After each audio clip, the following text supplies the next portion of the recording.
अगर आप आज भी देखो तो आज भी आईआईटी के जो टॉप रैंकर्स हैं वो ज्यादातर गूगल या माइक्रोसॉफ्ट वगैरह में जॉब ही कर रहे हैं, और एकदम मन में जरा भी ये एरर ऑफ ओमिशन नहीं लेना चाहिए, एरर ऑफ कमीशन होना चाहिए कि आपने कर लिया भाई, नहीं चला कोई बात नहीं। मोस्टली पीपल थिंक दैट ये लीक हो जाएगा आइडिया, पर ऐसा नहीं है।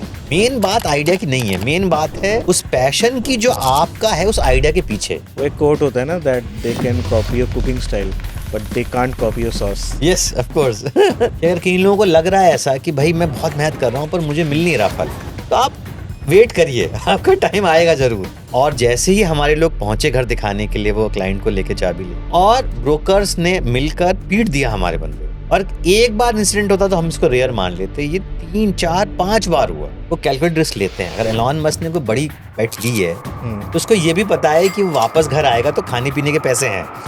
पीस टाइम सीईओ नहीं चाहिए उस इंडस्ट्री को, वॉर टाइम सीईओ चाहिए, वॉर टाइम फाउंडर चाहिए, बिकॉज़ आपकी इंडस्ट्री वॉर में है। So hello guys, welcome back to the Prateek show, जहाँ पे मैं आपके लिए अमेजिंग पॉडकास्ट लेके आता रहता हूँ। और आज का एपिसोड भी आपके लिए बहुत ज़्यादा खास होने वाला है, बिकॉज ये एपिसोड रिलेटेड रहेगा बिजनेस पे, स्ट्रैटेजीज पे, और कैसे एक रिलेंटलेसली एक बड़ा बिजनेस बनाया जाता है।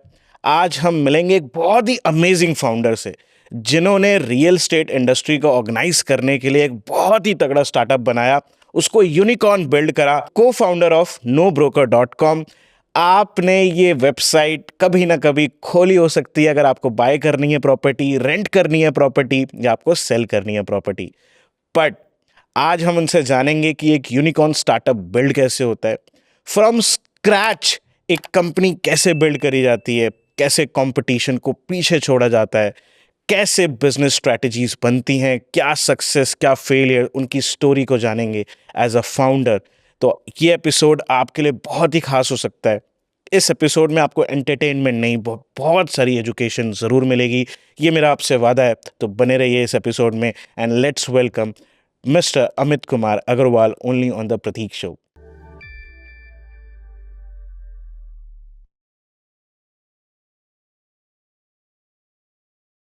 So how are you, sir? I'm very good. Thank you so much. Thank you so much for coming to the show and joining us, because मैंने आपके बारे में पढ़ा, you are such a so inspiring personality, sir. अभी आते हैं उस पे। मैं जानना चाहूँगा कि दैट सबसे पहले आपने nobroker.com की स्टार्टिंग करी थी at the age of 35, when you are settled, जहाँ पे आपकी एक अच्छी जॉब चल रही थी, एक आईआईटी से पढ़ा हुआ बंदा, एक आईआईएम से ग्रेजुएटेड बंदा, जब अच्छी जॉब कर रहा होता है, एक अच्छे पैकेज पे होता है, तो why you think about that अब मुझे बिजनेस करना है? इंडिया में mid-30s में जॉब छोड़ना तो बहुत डिफिकल्ट है, इसमें Right. एकदम मैं मानता हूँ, राइट, इसमें कोई डाउट नहीं है।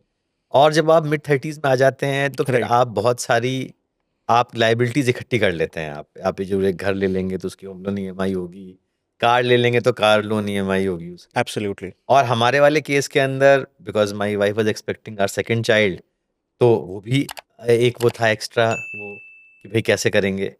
लेकिन घर वालों ने बहुत साथ दिया, मेरे पापा मम्मी ने बहुत साथ दिया कि हाँ तुम करो, अगर पैसे नहीं हुए तो पापा ने बोला कि ठीक है पैसे नहीं हुए तो हम दे देंगे पैसे तुम्हें, अगर पैसे ख़त्म हो गए तो वो बेसिकली एक इमोशनल सपोर्ट था।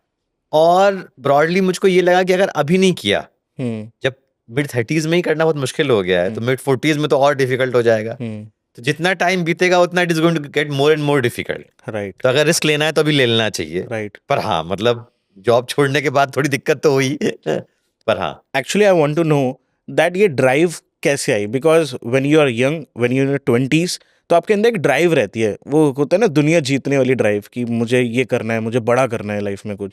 बट जब आप 30s में जाते हो तो आप सेटल्ड लाइफ की तरफ जाते हो, आप थोड़ा कंफर्ट की तरफ जाते हो। बहुत सारे लोगों की ना ड्राइव कम हो जाती है उस टाइम पे, कि चलो यार अब जैसी भी लाइफ है, it going to be like that.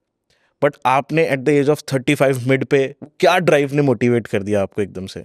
तो मुझे बेसिकली हमेशा चैलेंज की खोज रहती है कि अब अगला चैलेंज क्या है। ओके, तो जॉब के अंदर भी, अगर जॉब के अंदर कोई चैलेंज हो कि अच्छा अब ये क्लाइंट बहुत मुश्किल है, राइट, हमें ये कन्वर्ट करना है, तो वो चैलेंज रहता है। राइट। पर मेरे ख्याल से 10-12 साल जॉब करने के बाद फिर मुझे लगा वो चैलेंज कम होता जा रहा है, क्योंकि जितना आप सीनियर होते जाते हो आप ज़्यादा मैनेजिंग का काम ज़्यादा कर रहे हो। तो मुझे वो कमी महसूस होने लग गई कि अब मैं केवल पैसे के लिए कर रहा हूँ। यहाँ सैलरी है, फिर अगली जगह तो सैलरी में इंक्रीमेंट हो जाएगा, राइट। पर ऐसा कुछ नहीं लगा कि अच्छा सुबह उठे अब ये चैलेंज है और ये करना है, ये जीतना है, ऐसा कुछ नहीं था। तो आई थिंक वो जो एब्सेंस ऑफ अ चैलेंज है उसने ही ड्राइव किया कि भाई कुछ कुछ ऐसा करते हैं जो रिस्की हो। अच्छा, जैसे सर आपने रिस्क की बात करी, बहुत सारे लोग रिस्क की वजह से ही नहीं करते। मोस्टली पीपल, मैं तो ये मानता हूँ sir, if you are in the 1% and others are in 99, मुझे लगता है मेजॉरिटी ऑफ द टाइम्स वो इसलिए स्टार्ट नहीं करते बिकॉज उनको रिस्क फैक्टर लगता है। आपने जैसे एज ऑफ 35 पे स्टार्ट करा, अब आपकी वाइफ है, आपकी एक फैमिली है, आपको उसको टेक केयर देनी है, उनको रिस्पॉन्सिबिलिटीज़ को ओबे करना है। उस टाइम पे एक फाइनेंशियल इनसिक्योर हो जाना एक ऐसे मोमेंट पे लाइफ में आदमी स्टार्ट नहीं करता है, और स्टार्ट करना भी चाहते हैं तो बहुत छोटा, बहुत कहते हैं ना कैलकुलेटेड रिस्क पे स्टार्ट करना चाहता है कि भाई अगर कम से कम रिस्क हो तो ही ठीक है। What do you think about that? देखिए दोनों ही तरीके हैं। तो मेरे केस के अंदर तो ये हुआ कि मुझे लगा कि भाई अब करना है तो पूरी तरह से सब कुछ छोड़ के एक बार जोड़ लगा के कर ही लेते हैं। और मैंने इस तरह से सोचा कि हाँ ऑफ कोर्स रिस्क है, लेकिन एक बार इसको मैथमेटिकली भी कैलकुलेट करते हैं।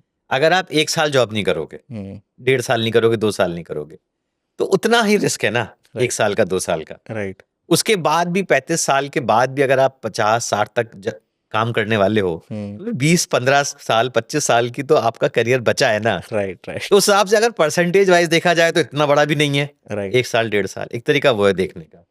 दूसरा तरीका ये भी है कि मैंने तो ऐसा किया था कि मैंने जॉब छोड़ दी थी और फुली एंटरप्रेन्योरशिप में आ गया था। लेकिन आजकल बहुत से लोग ऐसा भी करते हैं कि वो साथ-साथ जॉब करते रहते हैं और लेट इवनिंग्स और वीकेंड में अपना कुछ और बिल्ड करते हैं, और एक बार वो ठीक होना शुरू हो जाता है तो वो जॉब छोड़ते हैं। राइट। वो अप्रोच ही बहुत अच्छी है। तो Right. दोनों ही अप्रोच ठीक है, जिसको जैसा फेवर हो। मतलब जिसको जैसा कंफर्टेबल हो। हाँ। ठीक है सर, अब थोड़ा बचपन की तरफ जाते हैं। लाइक आप मिडिल क्लास फैमिली में बॉर्न एंड ब्रॉट अप हुए। क्या शुरू से ऐसा था कि आपको बिजनेस करना था, बड़ा करना था? What do you think about in, आप बचपन में जब थे, what do you think about? नहीं तो ऐसा बिल्कुल भी नहीं था। तो मेरे पापा सिविल सर्वेंट थे, तो वो ट्रांसफर होता रहता था हर 2 साल के अंदर। तो ऑब्जेक्टिव हमारे लिए यही था, अगर लाइफ में आगे कुछ बढ़ना है तो बस पढ़ाई है, एजुकेशन ही है। राइट। राइट। और उस टाइम में अगर आप याद करें 95, 2005, 10 तब तक तो कोई वीसी फंडिंग नाम की चीज़ ही नहीं थी। राइट। तो अगर आपको अपना कुछ करना है तो आपका या तो आपके पास पुश्तैनी पैसा होना चाहिए, जो हमारे पास नहीं था, राइट। या फिर आप बेसिकली बैंक से लोन लें को फैक्ट्री डालें। राइट। उस तरह का भी ऐसा कोई पहुंच या नॉलेज नहीं थी। तो ये पूरा स्टार्टअप वाला वर्ल्ड तो आया ही 2015-12 के आसपास में। राइट। तो मेरे बचपन में तो बस ऑब्जेक्टिव था कि भाई पढ़ाई ही अकेला तरीका है सक्सेसफुल होने का, वरना जैसे घर वाले बोलते हैं कि भाई रिक्शा चलाओगे फिर तो तुम। राइट। तो उस तरह का ही बेसिकली ऑब्जेक्टिव था। तो पढ़ाई ही अकेला तरीका था जिससे कि हम बेटर कर सकें। पढ़ाई घर वालों ने बहुत अच्छी थी, तो उसी से आगे बढ़े। लेकिन हाँ, जब जॉब में आ गया और कंसल्टिंग करने लग गए, तो ये एहसास हुआ कि हाँ, बिजनेस बिल्ड करना में ही बहुत आनंद है। आप अगर अपना कुछ करते हैं, कि मैंने देखा जो और लोग अपना बिजनेस कर रहे थे उनको हम जाके कंसल्ट करते थे, तो ये फील हुआ कि हाँ, जो लोग अपना बिजनेस बिल्ड करते हैं उसका एक अपना एक आनंद है और अपना एक अचीवमेंट है, जहाँ पर आप और लोगों को एम्प्लॉय कर रहे हैं। राइट। तो वो बाद में नोटिस करा। आपके मैं पढ़ रहा था आपके बारे में, तो एट द 10th में आपने पूरे उत्तर प्रदेश में आपकी 28th रैंक थी। हाँ, तो तो 10th का एग्जाम बहुत अच्छा हुआ था। तो आगरा डिस्ट्रिक्ट में फर्स्ट था मैं, तब 81% आए थे यूपी बोर्ड में।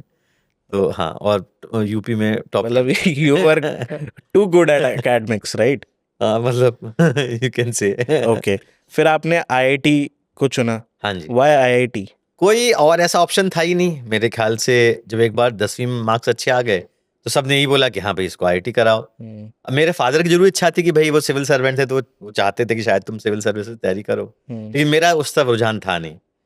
तो जो अगला बेस्ट ऑप्शन, और बायोलॉजी मुझे पसंद थी नहीं, मैथ्स बहुत पसंद थी, तो एक लॉजिकल चॉइस बन गया आईआईटी। फिर वो एक चैलेंज में कन्वर्ट हो गया कि चैलेंज है क्योंकि डिफिकल्ट है, तो फिर उस रास्ते चले गए। ओके, आईआईटी मतलब आज भी बहुत लोग इंस्पायर करते हैं कि भाई अगर कुछ कॉलेज मिल जाए तो आईआईटी मिल जाए किसी भी तरीके से, तो हमें एक बेटर प्लेसमेंट मिल जाएगी। What do think about that, this culture? आज मैं देखता हूँ लोग, मोस्टली पीपल आज भी यही सोचते हैं कि दैट अगर हमारी इस कॉलेज में प्लेसमेंट हो जाती है या आईआईटी आईआईएम में चले जाएंगे तो हमारी बेटर प्लेसमेंट होगी और हम बेटर नौकरी करेंगे। बट इंडिया में आज भी कोई ये नहीं सोचता कि दैट आईआईएम में भले में जो जाना है, मुझे उधर एक नेटवर्क मिल सकता है, सीखने को मिल सकता है, बट आई विल स्टार्टअप। ये गैप आपको लगता है जब आप आईआईटी गए थे तब भी ये गैप होगा और आज भी है ये गैप, आप इसको कैसे देखते हो? नहीं, आपकी बात एकदम सही है। तो अभी भी पुराना ये चला आ रहा है कि अगर आप आईआईटी चले जाते हो, आप आईएम चले जाते हो, तो आपकी लाइफ सेटल हो जाएगी। हम्म, लेकिन अब लाइफ सेटल होने का मतलब क्या है, ये हर किसी का अलग-अलग है। हम्म, अगर आप एंटरप्रेन्योरशिप की बात करें, तो ऐसा कुछ भी नहीं है कि आपको आईआईटी, आईएम का होना ज़रूरी है। कुछ भी नहीं है ऐसा। आप चारों तरफ देखिए जो लोग बिज़नेस कर रहे हैं, वो सभी बैकग्राउंड से। पेटीएम के जो फाउंडर हैं, वो किसी आईआईटी, आईएम से नहीं है। राइट, इतनी बड़ी कंपनी उन्होंने बनाई हुई है। राइट, तो ऐसा कुछ नहीं है कि आपकी पढ़ाई से डिसाइड होगा कि आप एंटरप्रेन्योरशिप कर सकते हैं कि नहीं। एंटरप्रेन्योरशिप आप कर सकते हैं अगर आपकी इच्छा बहुत तीव्र है और आप में वो स्किल है, जो कि है कि आप गिव अप मत करो और जो आपको आइडिया आए, उस आइडिया पे आप पूरी जी जान से लगे रहो। तो ऐसा कुछ भी नहीं है कि आपको आईआईटी, आईएम का होना जरूरी है। मैं आपको बताता हूँ मैंने आपसे सवाल क्यों पूछा, बिकॉज मोस्ट ऑफ द दो विंग्स हैं, wing A and wing B. अब कुछ लोग ये बोलते हैं कि दैट एकेडमिक्स आर मस्ट, मतलब अगर आपको लाइफ में कुछ बड़ा करना है तो आप भाई अपनी पढ़ाई को सेक्रीफाइस मत करो किसी भी तरीके से, बिकॉज एक टाइम तक होती है, उसके बाद तो आपको करना ही वही है। एंड कुछ लोग आज की डेट में ये कहते हैं कि दैट भाई ज़रूरी भी नहीं है, अगर आपको नहीं है तो मत करो and go and have some good skills, अच्छी स्किल्स को सीख लो, वो बिल्ड करो। तो दो विंग है। अब बच्चे कंफ्यूज होते हैं कि दैट भाई हमारा तो पढ़ाई में इतना रुझान नहीं है तो हम अभी से पढ़ाई छोड़ देते हैं, स्टार्टअप करेंगे हम। कुछ लोग ये है वो अपने कंप्लीट करते हैं स्टडीज़ को एंड देन स्टार्टअप करते हैं। तो इसलिए मैंने आपसे ये क्वेश्चन पूछा था दैट आप उनको बता सको कि that wait what to choose. तो देखिए, दोनों ही सही है और दोनों ही गलत हैं एक तरह से। तो ऑफ कोर्स अगर आप पढ़ रहे हैं और आप पढ़ने में अच्छे हैं तो उससे जरूर आपको फायदा होगा। लेकिन अगर आप नहीं वो कर पाए, तो लाइफ की अमेजिंग बात ये है कि वो आपको चॉइसेस देती रहती है कंटिन्यूअसली। Very beautiful sir. तो आप हो सकता है कि आप पहले आपका किसी टेस्ट में नहीं हुआ, एग्जाम में नहीं हुआ, पढ़ाई में अच्छे नहीं थे, लेकिन ब्यूटी ये है कि एंटरप्रेन्योरशिप में बहुत सारे ऐसे स्किल चाहिए होते हैं जो शायद बहुत मग्गू लोग नहीं लेके आते। तो अगर आप आज भी देखो तो आज भी आईआईटी के जो टॉप रैंकर्स हैं, राइट, वो ज्यादातर गूगल या माइक्रोसॉफ्ट वगैरह में जॉब ही कर रहे हैं। राइट। और आप देखो तो बहुत सारे जो एंटरप्रेन्योर हैं, वो बहुत, उनमें बहुत एक जुगाड़ वाला जो है एटीट्यूड होता है। राइट। तो आई थिंक हर किसी का अपना स्किल है और ऐसा कोई भी नियम नहीं है, विच इज अमेजिंग। आपने कितने साल जॉब करी सर टोटल? तो मैंने करीब 12-14 साल जॉब। 13 to 14 ईयर्स आपने जॉब करी एंड आपने टॉप कंपनीज पे भी काम करा होगा। हाँ जी। उधर कैसा एक्सपीरियंस था आपका जब आप काम कर रहे थे? तो मैंने 2 साल मैंने कोडिंग की जॉब करी, कॉग्निजेंट की। वो तो एक स्टैंडर्ड कोडिंग वाला एक्सपीरियंस था। फिर एमबीए के बाद मैंने कंसल्टिंग में काम किया। तो कंसल्टिंग काफ़ी टफ होती है, बहुत ज़्यादा ट्रैवल होता है उसके अंदर, राइट, चैलेंजिंग भी काफ़ी ज़्यादा होती है। तो ज़्यादातर लोग कर नहीं पाते हैं कंसल्टिंग, कुछ साल के लिए करते हैं, पर मुझे बहुत मज़ा आया कि बहुत चैलेंजिंग है, तो मैं काफ़ी ट्रैवल भी करता था। पर कंसल्टिंग के दौरान मैंने फिर धीरे-धीरे मैंने सीखा, हमारी वाली कंसल्टिंग में इम्प्लीमेंट करना होता था। ऐसा नहीं था कि आपने बस क्लाइंट को कोई सुझाव दिया और आप सुझाव देके पीपीटी बना के आ गए। मैं वो असाइनमेंट करता था जो इम्प्लीमेंटेशन बेस्ड थे। ओके। तो मैंने उसके लिए पूरे कंट्री मैंने ट्रैवल किया है। तो मैं बांग्लादेश के बॉर्डर पे भी गया हूँ, कन्याकुमारी भी गया हूँ, डीलरशिप्स में भी गया हूँ, बैंक की ब्रांचेस में गया हूँ और वहाँ वो प्रैक्टिकल प्रॉब्लम देखी है कि अच्छा ठीक है, हेड ऑफिस से तो ये बोल दिया गया है कि सब कुछ डिजिटाइज करना है, लेकिन वो ब्रांच में तो बत्ती नहीं आ रही है, तो इलेक्ट्रिसिटी नहीं है, तो कैसे स्कैन करेंगे? राइट। तो वो छोटी-छोटी जो प्रॉब्लम होती हैं लोगों को मोटिवेशन करने की, किसी ने कह दिया सेंट्रलाइज़ कर दो, लेकिन सेंट्रलाइज़ करने के लिए जो छोटे शहर के लोग हैं, उन्हें अगर बड़े शहर में शिफ्ट होना है, राइट, तो उनको अपने बच्चों की एजुकेशन देखनी है, उन्हें अपने पुश्तैनी घर देखना है। राइट, तो कहना आसान है, पर वो करना बड़ा मुश्किल है। राइट। तो इम्प्लीमेंटेशन वाली चीज़ें बहुत सीखी कंसल्टिंग के अंदर, जो बाद में बहुत काम भी आई। हाँ जी सर। तो आपने इतने साल जॉब करी एंड उसके बाद आपने फिर स्विच करा इनटू बिजनेस। आपने काफ़ी पैसा कमाया, उसके बाद आपने स्विच करा, राइट? अगर पैसा नहीं होता तो माइट भी आप स्विच नहीं करते। एंटरप्रेन्योरशिप के अंदर राइट। देखिए, आंसर येस और नो दोनों है, क्योंकि अगर जो लोग यंग हैं, उनकी ज़रूरतें भी बहुत कम हैं। तो आप कॉलेज से जस्ट बाहर निकले हैं, तो आपके खर्चे ही कुछ खास नहीं है। राइट। आप दोस्त के साथ रह सकते हैं, आपको एक कंप्यूटर चाहिए, आप कोडिंग कर सकते हैं, कुछ बना सकते हैं। तो जब यंग होते हैं तो ऐसा नहीं है कि पैसे नहीं होना एक प्रॉब्लम बहुत बड़ी, इनफैक्ट लाइबिलिटी ना होना एक बड़ा बेनिफिट भी है। हाँ, राइट। तो इसलिए बहुत सारे लोग आजकल जो स्टार्टअप करते हैं वो यंगस्टर्स हैं। हाँ, जब आप मिड 30s में होते हैं तो बेनिफिट ये है कि आपने कुछ साल कमाया हुआ है, उसकी सेविंग्स है। नेगेटिव ये है कि आपकी लाइबिलिटीज भी बहुत सारी हो जाती हैं। राइट। और जैसा कि आपने शुरुआत में बोला, लोगों को डर भी हो जाता है कि अच्छा छूट गई जॉब, तो अब इस उम्र में बिना जॉब के कैसा लगेगा। तो दोनों के प्लसेस हैं, दोनों के माइनसेस हैं। नहीं, मैंने आपसे इसलिए पूछा बिकॉज अगर कोई हमारा यंग व्यूअर इसको देख रहा है, सर इस देश में मैं देखता हूँ हज़ारों लोगों, करोड़ों लोग हैं, उनके बहुत बड़े-बड़े सपने हैं। हर कोई सपने देखता है हमारे देश के अंदर, बट आप अपने अराउंड देखोगे तो 99% उन सपनों तक कभी पहुँच ही नहीं पाते। 99% आपको लोग मिलेंगे। कुछ लोग ऐसा भी होंगे जो अपनी ज़िंदगी में एक्सेल कर लेते हैं जॉब में भी, बट फिर भी वो उधर तक नहीं पहुँच पाते जहाँ तक उनको पहुँचना चाहिए था। What is the main reason, आपको क्या लगता है दैट ये कल्चर इंडिया में क्यों है? नहीं तो देखिए, मेरा तो जवाब डिफरेंट है। मुझे लगता है कि अगले 10 साल, अगले 20 साल हुँ, बहुत ही बढ़िया होने वाले हैं इंडिया के। हुँ, तो absolute. These are the next 20 years are golden years. हुँ, इतनी सारी प्रॉब्लम्स हैं कंट्री के अंदर सॉल्व करने के लिए।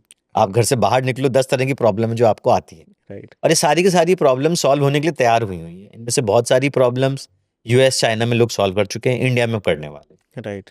और जैसे कि हमने अभी डिस्कस करा, अभी आपको केवल ये इच्छा शक्ति चाहिए कि मुझे कुछ करना है, हुँ, कोई और कंस्ट्रेंट नहीं है। हुँ, जैसे पहले इंजीनियर बनना कंपलसरी था, ऐसा नहीं है, बहुत सारे करियर आ चुके हैं। राइट।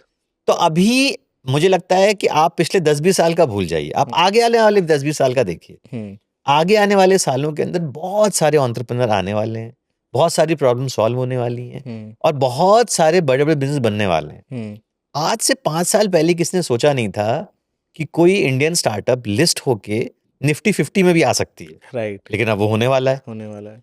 तो मेरे ख्याल से हम लोग इमेजिन नहीं कर सकते हैं कितना चेंज। कुछ होने वाला एंटरप्रेन्योरशिप के अंदर। तो मेरा तो यही आग्रह है, जो भी आपके यंग लिसनर जो सुन रहे हैं, कि अगर आपके मन में कोई एक स्टार्टअप आइडिया है, तो आप ज़्यादा सोचिए मत। हुँ, आप जीवन का साल भर के बस पैसे का इंतजाम करिए जो खर्चे के लिए हो सकता है, और आप बिल्कुल अपना आइडिया पे कूद पड़िए, क्योंकि ये बेस्ट टाइम है। आज से 10 साल पहले करते तो स्टार्टअप कैपिटल अवेलेबल नहीं थी। राइट, 7-8 साल पहले करते शायद तो रिलायंस जियो नहीं था, हर किसी के हाथ में इंटरनेट नहीं था, फ़ोन नहीं था। राइट, आजकल ये जो पूरा इंफ्रास्ट्रक्चर है ना, वो अवेलेबल हो गया है, राइट, और कुछ भी सीखना हो तो हर जगह इंटरनेट से आप कुछ भी सीख सकते हैं। डेफिनिट। तो मुझे लगता है कि आने वाले साल बहुत ही बढ़िया हैं। हुँ, कोई भी आपका यंग व्यूअर जो है, उसका कोई भी अगर आइडिया है, हुँ, तो उसको बस केवल कंज्यूमर के बारे में सोचना चाहिए, हुँ, और एकदम मन में जरा भी ये एरर ऑफ ओमिशन नहीं लेना चाहिए। एरर ऑफ कमीशन होना चाहिए कि आपने कर लिया, भाई नहीं चला कोई बात नहीं। जीवन का 6 महीना, साल भर गया, बहुत बड़ा जीवन है, बाद में कुछ और कर लीजिएगा। राइट। लेकिन अगर आपने किया ही नहीं, तो हमेशा आपके मन में मलाल रह जाएगा, कोई और वो आइडिया लेके चला गया। सर अपनी लाइफ की जर्नी से मुझे एक चीज़ समझ आती है that execution is most important. सपने देख लिए वो चीज़ तो ठीक है, आपने भी एट द एज ऑफ 35 देखे, बट आपने उस पर एग्जीक्यूट कर दिया तो you are sitting here and you are, आप अपनी स्टोरी आज मुझे बता रहे हो, बट अगर आप वो नहीं करते तो ये स्टोरी कभी बनती ही नहीं। सही बात है। Execution is the most important. इसको ब्रेक डाउन करते हैं सर एक बारी। एक एक एक सिनेरियो बनाते हैं। एक कॉलेज स्टूडेंट है, जस्ट फर्स्ट ईयर में एंटर हुआ है, एंड उसको कोई स्टार्टअप आइडिया आ गया कि दैट एक स्टार्टअप आइडिया करते हैं। सपोज ऑनलाइन ही करते हैं, जैसे आपने ऑनलाइन करा, ऑनलाइन ही करते हैं। बट कभी कभार रहता है कि दैट बिल्कुल कैपिटल नहीं हो, आपके पास बिल्कुल भी कैपिटल नहीं है, और मिडिल क्लास फैमिली में सबसे ज़्यादा प्रॉब्लम जो आती है दैट हम जो विजन देख पाते हैं कभी कभार हमारे माँ बाप नहीं देख पाते। उनको वो सिक्योर चाहते हैं, दे गो फॉर सिक्योरिटी, और हम चाहते हैं कि एक्सप्लोजन हो जाए कुछ हमारी लाइफ में तब हम बड़े बनेंगे। तो कभी कभार थिंकिंग मैच नहीं होती, हम उनको आइडिया शेयर भी करते हैं, कन्विक्शन भी दिखाते हैं कि भाई थोड़ा सा भी अगर हेल्प कर दोगे तो बाकी कर लेंगे, बट नहीं हो पाता। तो what to do at that situation? तो देखिए, इसका आंसर ये है कि अगर आप कॉलेज में हैं और अब तक जॉब ज्वाइन करने का टाइम नहीं आया है, तो आप बिल्कुल स्टार्ट कर लीजिए पैरेलल के अंदर, आपके खर्चे भी ज़्यादा नहीं है। और जब तक जॉब लेने की सिचुएशन आएगी, तब तक शायद स्टार्टअप ऑलरेडी कर चुका हो। लेकिन अगर वो सिचुएशन आ चुकी है कि आपका जॉब, आपको डिसीजन लेना है अभी, तो फिर डिपेंड करता है आपके और आपके घर वालों के इक्वेशन पर। कई लोग ये भी करते हैं कि वो जॉब ले लेते हैं, और कम से कम ये हो जाता है कि भाई उन्होंने 6 महीने, साल भर जॉब करी, रिज्यूम पे जॉब आ गई है, अब वो फर्स्ट टाइम ऐसा नहीं है जीरो एक वर्क एक्सपीरियंस वाले हैं। बिकॉज इंडिया में पहले ऐसा होता था कि जीरो वर्क एक्सपीरियंस पर तकलीफ होती थी, राइट। लेकिन अब ये काफी चेंज हो गया है। वैसे अगर आपने खुद का कोई स्टार्टअप किया है, चलाया है, और आप उसके बाद जॉब अप्लाई करने जाएंगे, तो उसे जीरो वर्क्स में नहीं मानते। हाँ। 10 साल पहले था, लेकिन आज नहीं है। You have experience. In fact startups के अंदर आप अप्लाई करोगे, तो वो लोग तो ऐसे लोगों को बहुत तवज्जो देते हैं जिन्होंने खुद का स्टार्टअप किया हुआ है, Right. वो तो ऐसे लोगों को प्रायोरिटी देते हैं। तो देखिए, मेरे ख्याल से है तो ये पूरे घर का डिसीजन, क्योंकि आपके पेरेंट्स भी आपसे इमोशनली अटैच्ड हैं, तो उनको भी समझाना तो आपका कर्तव्य है। लेकिन मेरे ख्याल से अभी बहुत सारे ऑलरेडी सक्सेसफुल स्टोरीज हैं जो पेरेंट्स भी आपके देख सकते हैं, अब पेरेंट्स का एटीट्यूड भी धीरे धीरे चेंज हो रहा है। पेरेंट्स के लिए कोई एडवाइस आपकी? नहीं, मैं बोलूँगा 8 से 10 साल पहले तो हमको अपने पोटेंशियल एम्प्लॉइज़ के पेरेंट्स से ही बात करनी पड़ती थी, क्योंकि वो डरते थे कि अरे स्टार्टअप में हम आपको भेज देंगे, जॉब छूट गई तो क्या होगा। लेकिन आज ऐसा नहीं है। आज शार्क टैंक और वो सब इतने एपिसोड आने के बाद राइट। अब पेरेंट्स भी कंफर्टेबल हैं कि हाँ, बच्चा अपना स्टार्टअप में काम कर रहा है, जैसे सैलरी ज़्यादा है। तो मेरे ख्याल से देखिए, जिस तरह से पेरेंट्स ने अपनी लाइफ अपनी तरह से जी और उनको भी उनके पेरेंट्स ने बहुत बार डाउट किया होगा कि आप क्या कर रहे हैं। राइट। तो मेरे ख्याल से ये तो हमारा ड्यूटी है कि जो न्यू जनरेशन है उसके एस्पिरेशंस को हमें वैल्यू ज़्यादा देनी ही चाहिए, क्योंकि वो मोर कनेक्टेड है ग्राउंड से कि क्या हो रहा है। मतलब आपके पेरेंट्स को एडवाइस है कि भाई सपोर्ट करना चाहिए। हाँ हाँ, बिल्कुल, क्योंकि वरना बच्चे को हमेशा लगेगा कि भाई मेरे एक मौका था और मुझे सपोर्ट नहीं किया। उसी तरह जैसे मेरे केस के अंदर भी पेरेंट्स ने सपोर्ट किया मिड-30s में, तो उससे बहुत फर्क पड़ता है। चलिए आपकी जर्नी पे वापस आते हैं। जॉब से आपने स्टार्टअप बिल्ड करना चाहा, अब स्टार्टअप को थोड़ा वो करते हैं। सर आप मुझे एक चीज़ बताइए that why you choose real estate सबसे पहले? ऐसा क्योंकि रियल एस्टेट में तो आपसे पहले काफ़ी सारे प्लेयर थे। तो देखिए, हमारा ना कोई एक्सपीरियंस नहीं था रियल एस्टेट में। बहुत सारे जो व्यूअर्स जिनको लगता हो कि अरे भाई कुछ करने के लिए एक्सपीरियंस होना चाहिए, नॉलेज होनी चाहिए उस फील्ड की, तो ऐसा कुछ भी नहीं था। हमें ज़ीरो एक्सपीरियंस था रियल एस्टेट का। और रियल एस्टेट तो काफ़ी मुश्किल फील्ड मानते हैं, काफ़ी मतलब ऐसा जो कि अच्छा भी नहीं मानते बहुत सारे लोग तो रियल एस्टेट और ब्रोकरेज के फील्ड। लेकिन हमारा एक्सपीरियंस केवल ब्रोकर्स के साथ काम करने का था एज अ कस्टमर। ठीक है। तो हमने बहुत सारे ब्रोकर्स के साथ काम किया अपने घर लेने देने के लिए, और हमको फील हुआ कि यार इतना पैसा क्यों दे रहे हैं इसको, ये तो बस कनेक्शन ही कर रहा है। हाँ। और हमारे बारे में तो केयर करता नहीं है। हाँ। इसको तो अपने पैसे से मतलब है। राइट। तो ऐसा तो है नहीं कि ये हमारा भला सोच रहा है, ये तो केवल लोगों को जुड़ा रहा है, अपनी डील जल्दी जल्दी करना चाह रहा है। तो हमारा बस एक बहुत ही बेसिक क्वेश्चन ही आया मेरे को फाउंडर का, कि ये चीज़ क्यों नहीं हो सकती टेक्नोलॉजी से। अगर मुझे प्रॉपर्टी ओनर और प्रॉपर्टी टेनेंट को कनेक्ट करना है तो मैं टेक्नोलॉजी से क्यों नहीं कर सकता। मुझे क्यों चाहिए एक फिजिकल आदमी जो स्कूटर के पीछे बैठ के जो दिखाएगा। और अब तो वो दिखाता भी नहीं स्कूटर के पीछे, अब तो आप खुद ही आते हो उबर से, अपनी कार से आते हो खुद ही। और वो आपकी कार में बैठता है। राइट। तो वो फायदा भी नहीं है। और ऐसे बार भी बहुत हुआ हमारे साथ कि मैं जिस घर में रह रहा हूँ उसी बिल्डिंग के अंदर मुझे दूसरा अगर अपार्टमेंट चाहिए तो उसी बिल्डिंग में पता नहीं लगा पा रहा हूँ मैं, मुझे रोड क्रॉस करके जाना पड़ा है ब्रोकर के पास जो मुझे उसी बिल्डिंग में घर दिखा रहा है। राइट। सिचुएशन इतनी खराब हो चुकी थी और हो चुकी है अभी तक कई जगह, कि आप बिना ब्रोकर के और बिना वो इतना एक तरह का ना कमीशन दिए बिना आप एक सिंपल काम नहीं कर पा रहे हो। नहीं चलेगा। हाँ। तो इसलिए फिर आपने ये सोचा। हाँ। अच्छा, आपने जैसे बताया आपको इस फील्ड की कोई नॉलेज नहीं थी एंड कोई आपको एक्सपीरियंस नहीं था इस फील्ड का, बस आपने एक प्रॉब्लम को आइडेंटिफाई करा। बट आपसे पहले भी काफ़ी सारे प्लेयर्स ऑलरेडी एग्जिस्ट कर रहे थे जो उस प्रॉब्लम को सॉल्व करने की कोशिश कर रहे थे आप ही की तरह, but they are charging I think brokerage, थोड़ा ब्रोकरेज चार्ज कर रहे थे। बट आपने एक चीज़ बनाई कि दैट हम नो ब्रोकरेज स्कीम पे काम करेंगे। पहला क्वेश्चन मेरा सर इससे जुड़ता हुआ ये है कि दैट आपने एकदम से एक अलग मूव लिया, वो क्यों नहीं ले पाए? क्योंकि वो आपसे पहले एग्जिस्ट कर रहे थे। अगर वो इतनी बड़ी ऑलरेडी कंपनियां बना चुके थे, उनके पास इतना रेवेन्यू था, वो क्यों ब्रोकरेज अभी तक ले रहे थे? तो देखिए, इसके अंदर क्या है कि क्वेश्चन बहुत अच्छा है आपका, और हमसे भी सारे इन्वेस्टर्स ने यही पूछा।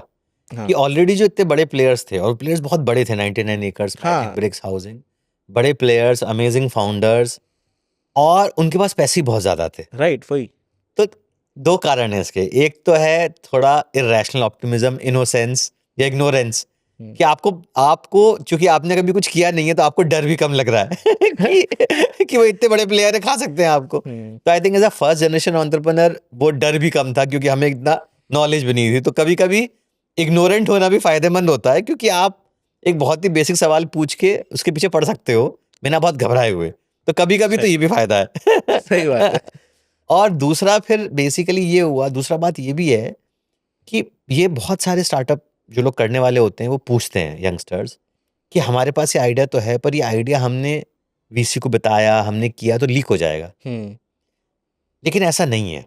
आइडिया लीक अगर हो भी जाएगा ना, तो जो पैशन आपको इस आइडिया को परस्यू करने का, वो पैशन कोई और ला नहीं सकता इतनी जल्दी। राइट।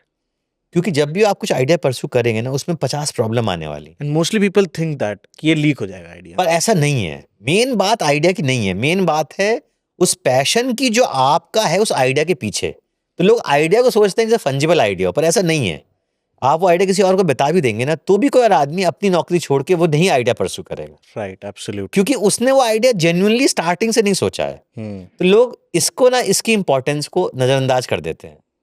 तो जैसे हमने भी किया, तो 99 एकर, मैजिक ब्रिक, इतने बड़े कंपनीज जो हैं, उन्होंने भी देखा कि हम लोग ये कर रहे हैं, लेकिन उनको वो पैशन नहीं था नॉन ब्रोकरेज के लिए, क्योंकि उनका बिजनेस मॉडल डिफरेंट था। राइट तो उन्होंने अपना कंटिन्यू किया और आज भी अच्छा कर रहे हैं। राइट लेकिन नॉन ब्रोकरेज का मॉडल हमने बड़ा किया क्योंकि हमें पैशन था उसका। राइट तो इसका रियल आंसर यही है कि आप आइडिया कॉपीएबल है, पैशन नहीं है कॉपीएबल, और चाहिए फाइनली पैशन ही, क्योंकि एग्जीक्यूट ही करना है। आइडिया तो आपको मोमेंट आपने लॉन्च किया, आइडिया तो पब्लिक होना ही है। सर आपकी ये बात सुन के ना बहुत मज़ा आया मेरे को कि दैट मोस्टली लोगों के देखो एक रहता है, अब मेरे मन में कोई आइडिया चल रहा है और मैं आपके पास इन्वेस्टमेंट लेने के लिए आता हूँ कि मैं आपको बताता हूँ, तो एक मन में रहता है कि यार you have that much money, you have connection, आप मेरे से पहले इम्प्लीमेंट कर सकते हो, बट पैशन इतनी जल्दी ड्राइव नहीं हो सकता। ओके तो आपने फिर ये कंपनी फाउंड करी, नो ब्रोकरेज, बट मैं आपके बारे में पढ़ रहा था तो उसमें था कि बहुत ज़्यादा ही चैलेंजेस आपको आ गए, बिकॉज ये जो फील्ड है कॉम्पिटिटिव है, और जो कॉम्पिटिटिव है, जो उसमें फाउंडर्स हैं या जो उसके प्लेयर्स हैं वो भी काफ़ी बड़े होते हैं, they are so much powerful also, and money wise भी, कैपिटल वाइज भी काफ़ी बड़े होते हैं। तो उसमें क्या चैलेंजेस आपको आए? ये चैलेंजेस हमें बहुत तरह के आए। पहले तो शुरुआत में फंडिंग के चैलेंजेस आए। राइट कैपिटल हमारे पास थी नहीं, तो कोई हमें कैपिटल दे नहीं रहा था, हम्म क्योंकि हर किसी को लग रहा था कि इतना बढ़िया आइडिया तो किसी और ने क्यों नहीं कर लिया। हाँ तो ये बड़ी अजीब बात है। पहले तो आप एक आइडिया सोचो फिर उसके बाद लोग पूछे कि ऐसा किसी ने कॉपी क्यों नहीं किया। राइट तो हमारे पास कोई आंसर नहीं है इसका। हमें लगा कि एकदम कस्टमर प्रॉब्लम है, बहुत ही इंडियन प्रॉब्लम है। तो इन्वेस्टर ने पूछा कि यूएस में क्यों नहीं हुआ, चाइना में क्यों नहीं हुआ, इसका उबर और अमेजोन कहाँ है। तो कोई नहीं है इसका, आज भी एग्जिस्ट नहीं करता। राइट तो क्वेश्चन एक बहुत ही सिंपल क्वेश्चन पूछा था कि टेक्नोलॉजी से क्यों नहीं सॉल्व हो सकती प्रॉब्लम। फिर और तरह की भी चैलेंजेस आए, क्योंकि आप जब भी आपको स्टार्टअप कर रहे हैं तो आप कोई नई चीज कर रहे हैं जो पहले कभी किसी ने नहीं करी, राइट खासकर उस तरह से तो कभी नहीं करी है। राइट तो अगला चैलेंज ये था कि लोग तुम्हें एडवांस में पैसा क्यों देंगे। रियल एस्टेट में दुनिया भर में पहले काम होता है, पहले डील होती है, राइट फिर पैसा होता है। फिर बढ़ता है पर हम तो इंटरनेट बेस्ड हैं, तो हम तो आपका घर में आपसे पैसा लाके ले सकते नहीं है। राइट ब्रोकर तो कॉलर पकड़ लेगा आपसे और पैसे ले लेगा। राइट तो हमें तो एडवांस में चाहिए पैसा, और काम बाद में होगा। काम बाद में हुआ। तो ये भी एक बहुत बड़ा चैलेंज था कि क्या आप उतना ट्रस्ट बिल्ड कर पाओगे। राइट एक दिन कस्टमर आपको एडवांस में पैसे देगा, राइट वो भी एक बहुत बड़ा चैलेंज था। फिर चैलेंज ये था कि ब्रोकर ही आपके साइट पे कूद पड़े, तो उन्होंने फेक कर लिया अपने आप को, वो खुद दिखाया कि हम तो ओनर हैं जबकि हैं वो ब्रोकर, तो कैसे करोगे। फिर था कि बहुत स्लो होगा ये मूवमेंट इसका, क्योंकि आप ओनर भी लाना है, टेनेंट भी लाना है, तो बहुत धीरे धीरे चलेगा। तो चैलेंजेस तो बहुत सारे थे, और हमेशा ही मतलब आप कुछ भी स्टार्टअप करेंगे तो बहुत सारे आने वाले हैं चैलेंजेस। पर इसका उत्तर ये है कि आपके पास ना इन सवालों का जवाब पहले दिन नहीं आ सकता। आपको बस ये सोचना है कि अच्छा जो मैं प्रोडक्ट बना रहा हूँ, कस्टमर को उसकी जरूरत है कि नहीं है, कस्टमर उसके लिए पैसे देना चाहता है कि नहीं। उसके बाद ये धीरे धीरे क्वेश्चंस के आंसर समय के साथ आते हैं, क्योंकि आप ट्राई करोगे, अटेम्प्ट करोगे तो सॉल्व होगा। सभी आंसर पहले दिन आपको पता होंगे तो किसी और ने कर ही लिया होता। राइट तो धीरे धीरे फिर हमने सारी प्रॉब्लम सॉल्व करी। तो सर जैसे आपने जब स्टार्ट करा तो मैं पढ़ रहा था कि दैट ब्रोकर्स ही आपके दुश्मन बन गए, एंड काफ़ी जगह आपके ऑफिस पे भी तोड़ फोड़ हो गई, आपने ऑफिस खोले इधर उधर एंड उधर भी तोड़ फोड़ हो गई, एंड सारा केओस मच गया सारी चीज़ों को देख के। तो कभी आपको डर नहीं लगा कि दैट कि ये तो चैलेंजेस बढ़ते ही जा रहे हैं, अब तो ये इस कदर हो चुके हैं कि दैट अब तो ये हार्म भी हो रही हैं चीज़ें? नहीं, ये बात तो है ही कि थोड़ा आदमी विचलित तो हो ही जाता है जब ऐसे इंसिडेंट होते हैं। राइट और कुछ साल पहले का तो आपको इंसिडेंट पता ही है ब्रोकर अटैक का, लेकिन मैं बताता हूँ आपको अभी 1 महीना पहले ही, 1 महीने पहले? अभी 1 महीना पहले पूना के अंदर हमारे जो फील्ड रिलेशनशिप मैनेजर्स हैं, जो जाके घर खोल के चाबी खोल के दिखाते हैं घर, राइट सिक्योरिटी गार्ड जो अपार्टमेंट के हैं वो मिल गए ब्रोकर्स के साथ। ओके और जैसे ही हमारे लोग पहुंचे घर दिखाने के लिए, वो क्लाइंट को लेके चाबी लेके, वो सिक्योरिटी गार्ड ने ब्रोकर को बता दिया, और ब्रोकर्स ने मिलकर पीट दिया हमारे बंदे को। अच्छा और एक बार इंसिडेंट होता तो हम इसको रेयर मान लेते, ये 3 4 5 बार हुआ। उसके बाद जब हम सब फिर हमने पुलिस कंप्लेंट करी, और जब पुलिस कंप्लेंट करने गए तभी भी पुलिस स्टेशन के सामने 50 ब्रोकर इकट्ठा हो गए। अच्छा तो हालांकि पुलिस ने बहुत हेल्प करी, कंप्लेंट हमारी फाइल करी, लेकिन जो लोग, जो टीम मेंबर्स भी हैं, वो भी बहुत डरे रहते हैं कि भाई दे वर सो स्कैर्ड कि वो अपनी खुद की भी मोटरसाइकिल लेके नहीं आए कि हमारा गाड़ी नंबर नोट कर लिया तो क्या होगा ब्रोकर्स ने। तो देखिए, brokers in general R just like normal people. Right. लेकिन एक स्मॉल सेक्शन है ब्रोकर्स का जो कि बेसिकली थोड़ा वायलेंस पर का सहारा लेता है। उसकी कोई ज़रूरत नहीं है। देखिए, अगर आप कस्टमर का अगर ध्यान रख रहे हो और आप ब्रोकर अच्छे ब्रोकर, आपका बिजनेस कोई नहीं ले सकता, कितना ही बड़ा हो जाए नो ब्रोकर। अगर क्लाइंट का भरोसा आपके ऊपर है तो क्लाइंट ब्रोकरेज देगा और खुशी खुशी देगा। राइट। पर हाँ, अगर आप basically run of the mill operator हो तो क्लाइंट आपको पसंद नहीं करता है, तो वो नो ब्रोकर के पास आ रहा है, जो कि मार्केट हम केटर करते हैं। तो वो है सिचुएशन। अच्छा, जब ये चैलेंजेस आज भी आपको आते हैं तो कंपनी में आप जब एम्प्लॉयमेंट क्रिएट करते हो, एम्प्लॉयज़ आते हैं, जैसे आपके वो रिलेशनशिप मैनेजर थे, तो उनका विश्वास नहीं थोड़ा डगमगाता कि दैट ये चैलेंज को देख के कि ये सब चीज़ें फेस करनी पड़ रही हैं? तो देखिए, दो तरह के लोग हैं। कुछ लोग ऐसे हैं जो कि घबरा जाते हैं, पर कुछ लोग ऐसे भी हैं जो बहुत ज़्यादा इसको चैलेंज की तरह लेते हैं और वो ये मानने लग जाते हैं कि हम बस कोई नौकरी नहीं कर रहे हैं, हम एक इम्पोर्टेंट मिशन कर रहे हैं जहां हम कस्टमर के पैसे बचा रहे हैं और उसमें हमें ये प्रॉब्लम्स आ रही हैं, तो हम भला एक अच्छा काम ही कर रहे हैं ना। और दूसरा ये कि इस पे भी डिपेंड करता है कि हम कितना सपोर्ट कर रहे हैं। तो हमारा एकदम इनफाइनाइट सपोर्ट होता है ओके। कि आपको कोई भी दिक्कत आई है, नो ब्रोकर हर चीज का ध्यान रखेगा, चाहे वो लीगल सपोर्ट हो, चाहे पुलिस के पास जाना हो, चाहे कोई भी खर्चा उसके अंदर इन्वॉल्व हो, आपको फ्लाइट पकड़ के यहाँ से वहां जाना है, कुछ भी करना है, ऐसे केस के अंदर वो टीम मेंबर को फिर तुरंत हम लोगों ने बैंगलोर बुलाया। अच्छा। और फिर हमने बेसिकली उसका लीगल केस बनाया, उसे समझा हम लोगों ने। तो उस केस में हमारी तरफ से ये है कि भाई फुल सपोर्ट है और एकदम अपना पूरी एनर्जी झोंक देंगे, पर जितना हम तुम्हारी सिक्योरिटी कर सकते हैं उतनी हम करेंगे। तो जितना हम कर सकते हैं उतना हम करते हैं। पर हाँ, मतलब फिर भी अनफॉर्चुनेट तो है ही, अगर आप वायलेंस का सहारा ले रहे हो, दिक्कत तो है ही।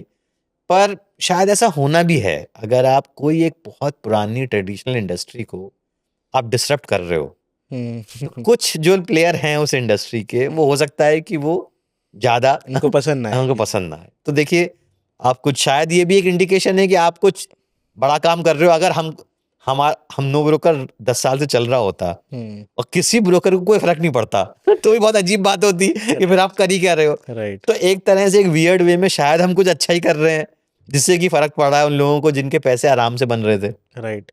Okay, so how you met your cofounders? तो मेरा एक को फाउंडर जो है वो मेरा IIM अहमदाबाद का ही बैचमेट है। हम लोग सेम फ्लोर पे सेम डॉम में थे। दूसरा को फाउंडर IT का जूनियर है। राइट। तो हम तीनों बेसिकली मिल लिए, हम तीनों के एक्सपीरियंस ही सेम थे, फिर हमें रियलाइज हुआ कि भाई ये तो करना चाहिए। ओके, तो देन आपने मिलके तीनों ने ये चीज़ बिल्ड करी। ओके, अब मुझे एक चीज़ थी कि दैट इज आपको ये चैलेंजेस आए, सारी चीज़ें हुई, बट इन सारे सेंटर्स को बनाने के लिए भी बहुत कैपिटल चाहिए रहा होगा आपको उस टाइम पे, क्योंकि जब सारी चीज़ें आप बिल्ड करने जाते हो तो कभी कभार बहुत ज़्यादा इन्वेस्टमेंट करनी पड़ती है। तो आपने फर्स्ट इन्वेस्टमेंट कैसे करी और क्या क्राइटेरियाज थे? VC से पैसा उठाया या बैंक लोन लिया, कैसे था? तो देखिए, अभी नो ब्रोकर का थोड़ा नाम है तो लोग जानते हैं थोड़ा, और 10 साल के बाद से लगता है जैसे कि हमारा जर्नी तो बहुत आसान रहा होगा, ये तो अच्छे कॉलेज से हैं, इनको खूब सारे पैसे मिल गए होंगे, कंपनी बड़ी हो गई, तो इनका तो आसान है, हम कैसे कर पाएंगे। राइट। पर ऐसा नहीं है, हमें बहुत ही ज़्यादा दिक्कत हुई। कोई भी हमें पैसे देने को तैयार नहीं था। तो जो भी आपके IIM की डिग्री है वो अपने पास रखिए आप, कोई हमें VC पैसा देने को तैयार नहीं था, क्योंकि हर किसी VC के वही क्वेश्चन है जो कि आप पूछ रहे आइडिया पे किसी को विश्वास नहीं था हैं कि मतलब उनको था कि आइडिया अच्छा तो है पर पैसे नहीं देंगे इसके ऊपर, तो आप इसको जो समझ लीजिए चलेगा नहीं। हाँ, तो उनको, हर किसी को था कि यार चलेगा नहीं, इंडिया में नहीं चलेगा, अगर ऐसा अच्छा आइडिया होता बाहर क्यों नहीं चला है। फिर ये भी बहुत बड़ी प्रॉब्लम थी जो आपने बोली कि अगर आइडिया में दम होगा तो जैसे ही आप शुरू करोगे 6 महीने साल भर में आपके कॉम्पिटिटर्स को कॉपी कर लेंगे। इसका कोई जवाब नहीं है मेरे पास, आज भी मेरे पास जवाब नहीं है इसका। तो आज अगर आप पूछो कि आज बाकी प्लेयर्स ने क्यों नहीं कॉपी किया हुआ हमारा आइडिया, तो नहीं किया हुआ है। राइट, उन्होंने नहीं करा, क्योंकि ना इसका आंसर वही है कि जिस पैशन से आप उस आइडिया को परस्यू कर रहे हैं, वो पैशन रातों रात नहीं आ सकता उनके पास, किसी और के पास। तो आप उस पैशन को अंडर एस्टिमेट मत करिए। वो एक कोट होता है ना, that they can copy your cooking style but they can't copy your sauce. Yes, of course. तो वही चीज़ है। तो हमें तो शुरू के 4-5 साल में हमें पैसे की बहुत ही तंगी रही। तो हम लोगों ने बेसिकली इंडिया में किसी ने भी, हमारे पहले इन्वेस्टर के अलावा इंडिया में किसी ने भी पैसे देने से मना कर दिया, क्योंकि Housing.com जो कंपनी थी उसके अंदर कुछ इश्यूज हो गए, तो वो कंपनी प्रॉब्लम हो गई, तो और भी लोगों का पैसे का नुकसान हो गया। राइट। तो रियल एस्टेट जितनी बड़ी इंडस्ट्री पर इंडियन इन्वेस्टर्स ने बोल दिया कि हम नहीं फंड कर, हम नहीं करते। तो शुरू के 5 साल तो हम एकदम जहां दर दर की ठोकर खा गए, में जो पैसा जहां मिला हमने वो लिया।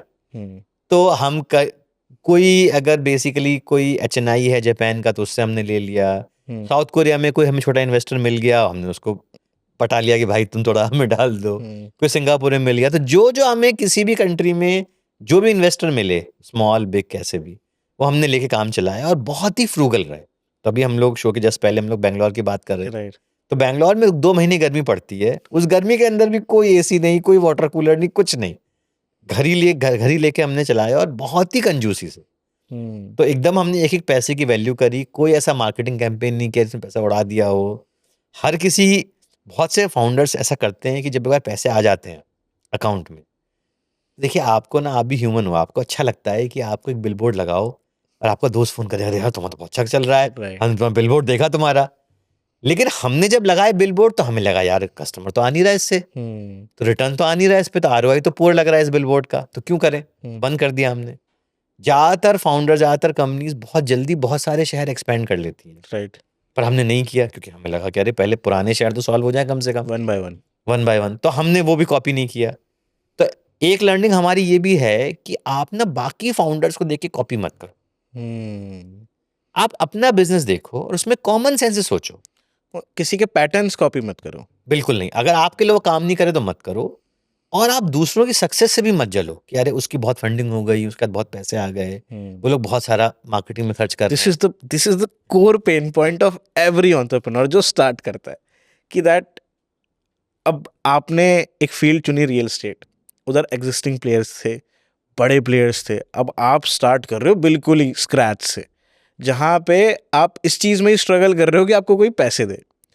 उस मोमेंट ऑफ टाइम पे आपके को फाउंडर्स आपके साथ हैं, 3 लोगों को एक विजन है कि दैट भाई कुछ करना ही है, होगा कुछ, विल बिल्ड दैट, और यू आर नॉकिंग 100 डोर्स, तो आपको कहीं ना कहीं से पैसे आ रहे हैं। बट उसी समय ये थॉट आता है जो आपने अभी बताया कि दैट यार जिससे मैं कॉम्पीट करने जा रहा हूँ वो तो इतना बड़ा, ज़्यादा बड़ा है, इतना ज़्यादा स्टैब्लिश्ड है, उससे कॉम्पीट करने का क्या मोटिवेशन है?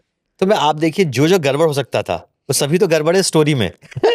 पहला अगस्त पैसे नहीं है, आपका आइडिया कोई और मानने को तैयार नहीं है, और जो आपका जो कॉम्पिटिटर्स हैं वो बहुत डीप पॉकेटेड हैं, और किसी और की भी अगर फंडिंग हो रही है तो खूब सारे पैसे खर्च कर रहे हैं जो कि आप समझ में नहीं आ रहा है कैसे करें, और ये सब हो भी रहा है तो फिर ब्रोकर्स का अटैक हो गया आपके ऑफिस पे, तो आपके ऑफिस का भी सहारा नहीं है।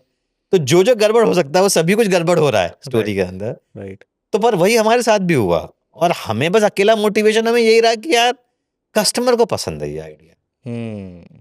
तो आई थिंक रिलीफ मिला। ये हमारी बहुत बड़ी लर्निंग ये है कि देखिए जब आप कोई स्टार्टअप आइडिया सोचेंगे तो ना कुछ लोग आपकी हम यहाँ भर देंगे क्योंकि वो आपके या तो शुभ, या वो अब आपको दुख नहीं पहुंचाना चाहते तो वो पोलाइट यस कर देंगे। कुछ लोग बहुत ही ब्लंट होंगे, वो बोलेंगे बिल्कुल नहीं चलेगा। कुछ लोग घबराएंगे, बोलेंगे नहीं चलेगा। तो प्रॉब्लम ये है कि आपको समझ में नहीं आता कि मैं अपना आइडिया किससे शेयर करूं, कौन मुझे जेन्युइन ओपिनियन देगा। कुछ लोग मुझे बस पोलाइट हो रहे हैं, कुछ लोग सोचते ही नेगेटिव हैं, वो नेगेटिव हो रहे हैं। तो मैं रियल ओपिनियन लाऊं कहां से? और VC जो है उसका काम ही है 20 में से 19 लोगों को मना करना। राइट। अब हर मीटिंग में जाते थे, हर मीटिंग में ना ही सुनने को मिलता था। तो ये एक बहुत कॉमन अकरेंस है। तो अगर आप स्टार्टअप करना चाहते हैं और आपके साथ भी ऐसा हो रहा है, तो अकेला तरीका ना आप ये मत करिए कि आप अपना स्टार्टअप आइडिया हर किसी को सुना रहे हैं। लोग क्या करने लग जाते हैं, हर कॉन्फ्रेंस में जाकर अपना स्टार्टअप आइडिया सुना रहे हैं लोगों को और पूछ रहे हैं कि सही है कि नहीं है। राइट। उससे ज्यादा आसान तरीका और पक्का तरीका ये, आप कस्टमर से पूछिए ना। आप उन कस्टमर के पास जाइए जो प्रोड्यूस करने वाले, उनसे पूछिए, वो जो आंसर देंगे वही राइट आंसर है। मेनली लोग कभी कभार अपने ही प्लान पे डाउट करने लग जाते हैं। हमेशा ही रहेगा डाउट आपको, मतलब कभी कभी नहीं, मैं तो ये पक्का गारंटी दे रहा हूं कि वर्ल्ड में सारे अच्छे एंटरप्रेन्योर्स, खराब एंटरप्रेन्योर्स, हर किसी को अपने आइडिया पे जरूर डाउट आया होगा कभी ना कभी, किसी ना किसी दिन, और आंसर केवल कस्टमर के पास है। राइट। कि वो चीज को इम्प्लीमेंट करता है आपकी चीज पे या नहीं करता हाँ। है। ओके। आपकी लाइफ का टर्निंग पॉइंट कब आया, जब nobroker.com को आपने देखा कि नहीं अब इट्स वर्किंग? तो आई थिंक ऐसा कोई एक दिन स्पेसिफिक नहीं आया, बिकॉज ये स्लो कंपाउंडिंग है जो रोज कंपाउंडिंग होती है। राइट। पर पहले जब मैं किसी से पूछता था कि आपने सुना है नो ब्रोकर क्या, तो भीड़ में 1-2 लोग हाथ उठाते थे। फिर जैसे जैसे वो दिन आने लग गया कि भीड़ में ज्यादातर लोग हाथ उठा रहे हैं कि हाँ सुना है हमने, तो लगा अच्छा ठीक है अब हम कुछ कर रहे हैं कि लोगों को पता चल गया। तो आई थिंक टर्निंग पॉइंट कोई एक नहीं है, टर्निंग पॉइंट स्लो कंपाउंडिंग है। और हमारी स्टोरी भी ऐसी है कि कोई क्विक रिच स्कीम टाइप की स्टोरी नहीं है। धीरे धीरे रोज आप काम कर रहे हो, रोज लोगों की प्रॉब्लम सॉल्व कर रहे हो, और धीरे धीरे धीरे फिर लोग आपको एक दिन जानने लग जाते हैं बेटर। और मैं चाहता हूँ आप एक ऑडियंस को मैसेज कन्वे कर दो। मेरी सारी ऑडियंस यंग होती है। इंडिया में मैं एक देख रहा हूँ, अब आजकल एक केओस मचा हुआ है स्टार्टअप वर्ल्ड में, या कैसे भी everybody wants to be quick rich. मतलब हर किसी के पास पेशेंस नहीं है आज की डेट में। मैं देखता हूँ कोई कुछ बिल्ड कर रहा है तो वो दूसरे को देखने लगता है तुरंत कि यार मैं तो 26 साल का हूँ, ये 26 साल की उम्र में तो लैम्बोर्गिनी ले आया, ये तो 26 साल की उम्र में यूएस घूम रहा है, ये तो 26 साल की उम्र में ये कर चुका है। Everybody is looking for quick success, कि किसी भी तरीके से मेरे पास जल्दी पैसा आ जाए। बट मैं चाहता हूँ कि आप बताओ, आप भी एक अच्छे एंटरप्रेन्योर हो, हज़ारों बुक्स पढ़ लो। मतलब ऐसे सर एक्सेप्शंस, कहानियाँ बहुत कम देखने को मिलती हैं जहाँ पे वो 5 साल में किसी ने यूनिकॉर्न बना दी या 2 साल में यूनिकॉर्न बना दी। आप हर जगह देखोगे किसी भी बड़ी कहानी में it will take a good time जहाँ पे वो चीज़ें बिल्ड हुई स्लोली कंपाउंडिंग के साथ। मैं चाहता हूँ आप एक बार मैसेज दे दो हमारी ऑडियंस को कि भाई इस चक्कर से बाहर निकले। नहीं तो मैं एकदम भी बोलूँगा कि अगर आप कुछ भी बड़ा बनाना चाहते हैं तो उसमें समय लगने वाला है। तो आप औरों को देख के मत करिए, हर किसी का अपना समय आता है, हर किसी की अपनी जर्नी है। तो आप अपनी जर्नी परस्यू करिए, आप अपनी जर्नी में कंफर्टेबल रहिए। दूसरी की जर्नी देखने में हमेशा अच्छी लगती है, उसको शायद आपकी जर्नी बेटर लग रही हो। तो मैं तो यही बोलूँगा कि केवल अपने बिजनेस पे फोकस करिए। सिंपल वही वाली बात है, that grass is always on the greener other side. तो वही है कि दूसरे की ज़्यादा अच्छी लगती है। ओके सर, NoBroker.com का बिजनेस मॉडल क्या है, that how you generate money? Like others जो है जो ब्रोकरेज का काम कर रहे हैं वो चार्ज लेते हैं आपसे ब्रोकरेज का, बट आप लेते ही नहीं। तो हमारा मॉडल ये है कि हमारा अला कार्टे मॉडल है। जैसे आप रेस्टोरेंट में जाते हैं, तो अगर आप नो ब्रोकर प्लेटफॉर्म पे आते हो, आपको फ्री में सब कुछ करना है तो आप फ्री में कर लो। हाँ आप फ्री में प्रॉपर्टी ओनर से कांटेक्ट कर लो, आप फ्री में टेनेंट से बात कर लो, सब कुछ फ्री है। हाँ लेकिन लोग जैसे ही समय को वक्त जा देते हैं, एज में बढ़ जाते हैं, तो फिर लोग और सुविधा चाहते हैं। उसके लिए हमारे स्टैंडर्ड चार्जेस है 1000, 2000, 3000 रुपये। मान लो आपको ज़्यादा कॉन्टैक्ट चाहिए, आपको अपनी प्रॉपर्टी टॉप स्लॉट पे चाहिए, तो उस पर 2 से 3 हज़ार रुपये हमारे चार्जेस, जो कि फ्लैट है। ठीक है, आपकी प्रॉपर्टी चाहे 20,000 की हो चाहे 2 लाख रुपए की हो, रेंट ठीक है, फ्लैट चार्जेस। ठीक है। और वो आपकी इच्छा है, आपको लेना आप लो, नहीं लेना।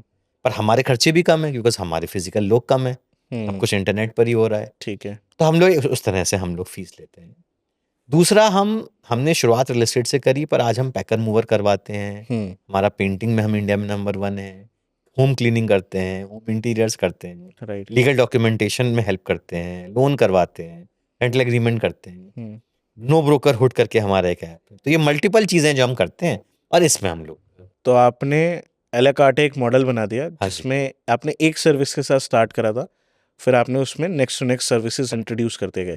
बट आज भी अगर आपको प्रॉपर्टी बाय एंड सेल करनी है तो उसके लिए कोई चार्जेस आप कोई चार्जेस नहीं है। आप फ्री में आके प्रॉपर्टी बेच सकते हैं, खरीद सकते हैं, भाड़े पे दे सकते हैं, भाड़े से ले सकते हैं। तो हमने ये रियलाइज किया कि क्योंकि हम लोग फिजिकली, हमें ग्राउंड पे होने की जरूरत नहीं है, तो हमारी कॉस्ट भी कम है। तो हमारी कॉस्ट कम है, तो एक ओनर ही आ रहा है खुद से जो प्रॉपर्टी पोस्ट कर रहा है साइट पर, और एक टेनेंट और बायर खुद से आके उन्हें कॉन्टैक्ट कर रहे हैं। तो क्यों ना हम ये जो हमें सुविधा मिल रही है, हम क्यों ना ये बेनिफिट कस्टमर को पास करें। तो इसलिए हमने डिफॉल्ट फ्री रखा। और फिर हमने रियलाइज किया कि जैसे जैसे कस्टमर का ट्रस्ट बढ़ता है, तो कस्टमर की एज पर भी है। जब आप शुरुआत में यंग होते हो तो आपको समय की कोई चिंता नहीं है, आप परफेक्टली ओके हो 10 प्रॉपर्टी पे क्लिक करने के लिए, लोगों से फ़ोन के बात करने के लिए। जैसे ही आपका समय में आप बिजी हो जाते हैं, तो आपको चाहिए कि भैया आप एक फ़ोन रिलेशनशिप मैनेजर हो, जो कि हम लोग प्रोवाइड करते हैं। वो आपके लिए सब कोऑर्डिनेट कर देगा फ़ोन पे और हेल्प कर देगा, वो हम लोग कर लेते हैं। राइट। तो आई थिंक वो बेसिकली हमने ओवर टाइम डिस्कवर करा कि जिस कस्टमर की जैसी नीड है वो आप सर्विस करोगे तो बेस्ट है। ओके, तो आप सबसे ज़्यादा रेवेन्यू किस प्रॉब्लम को सॉल्व करके बनाते हो नो ब्रोकर में? तो सबसे ज़्यादा रेवेन्यू तो हमारे कोर रियल एस्टेट से ही आता है। ठीक है। पर उसके बाद फिर जो बड़े वर्टिकल्स हैं, वो packers and movers, painting, cleaning, home furnishing, मतलब उनसे फिर आप सबसे ज़्यादा हाँ करते हो। ओके, गूगल की फंडिंग आपको हुई थी नो ब्रोकर ऐप पे, उसका क्या था बताओ एक बारी। सो गूगल की फंडिंग बहुत प्राइड मोमेंट था हमारे लिए, क्योंकि गूगल इज गूगल। राइट। और हमारा एक नो ब्रोकर हुड करके ऐप है जो कि गेटेड सोसाइटी में लगता है, जो अपार्टमेंट्स होते हैं। और वहाँ पर वो बेसिकली सिक्योरिटी प्रोवाइड करता है कि कोई भी विजिटर आ रहा है तो उसकी एंट्री वहाँ। राइट। तो काफ़ी फेमस है वो, NCR में नंबर 1 है जहाँ हम बैठे हुए हैं। ओके। और बहुत सारे सिटीज़ में हम लोग नंबर 1 है, एजे क्लोज नंबर 2 है। तो गूगल को बहुत इच्छा थी उस इनिशिएटिव पे साथ में काम करने की, हेल्प करने की, बिकॉज गूगल कुड सी कि उसके नंबर्स बहुत तेजी से बढ़ रहे हैं। राइट। तो गूगल से हमारी उस बारे में बात शुरू हुई कि कैसे हम नो ब्रोकरहुड को और गूगल को बेटर इंटीग्रेट कर सकते हैं। तो काफ़ी बात चली, उसके अंदर भी गूगल के अंदर भी बहुत सारी लेयर्स हैं अप्रूवल की और डिसीजन मेकिंग की। तो सारी हमने प्रेजेंटेशन दिया गूगल को, तो काफ़ी काफ़ी अच्छा लगा गूगल से फंडिंग लेके। बट ये है कि दैट इतने बड़े नाम के साथ जुड़ना एंड उनके साथ काम करना, और वो भी तब जब आप स्क्रैच से स्टार्ट करते हुए यहाँ तक पहुँचे हो, तो it's a great achievement sir.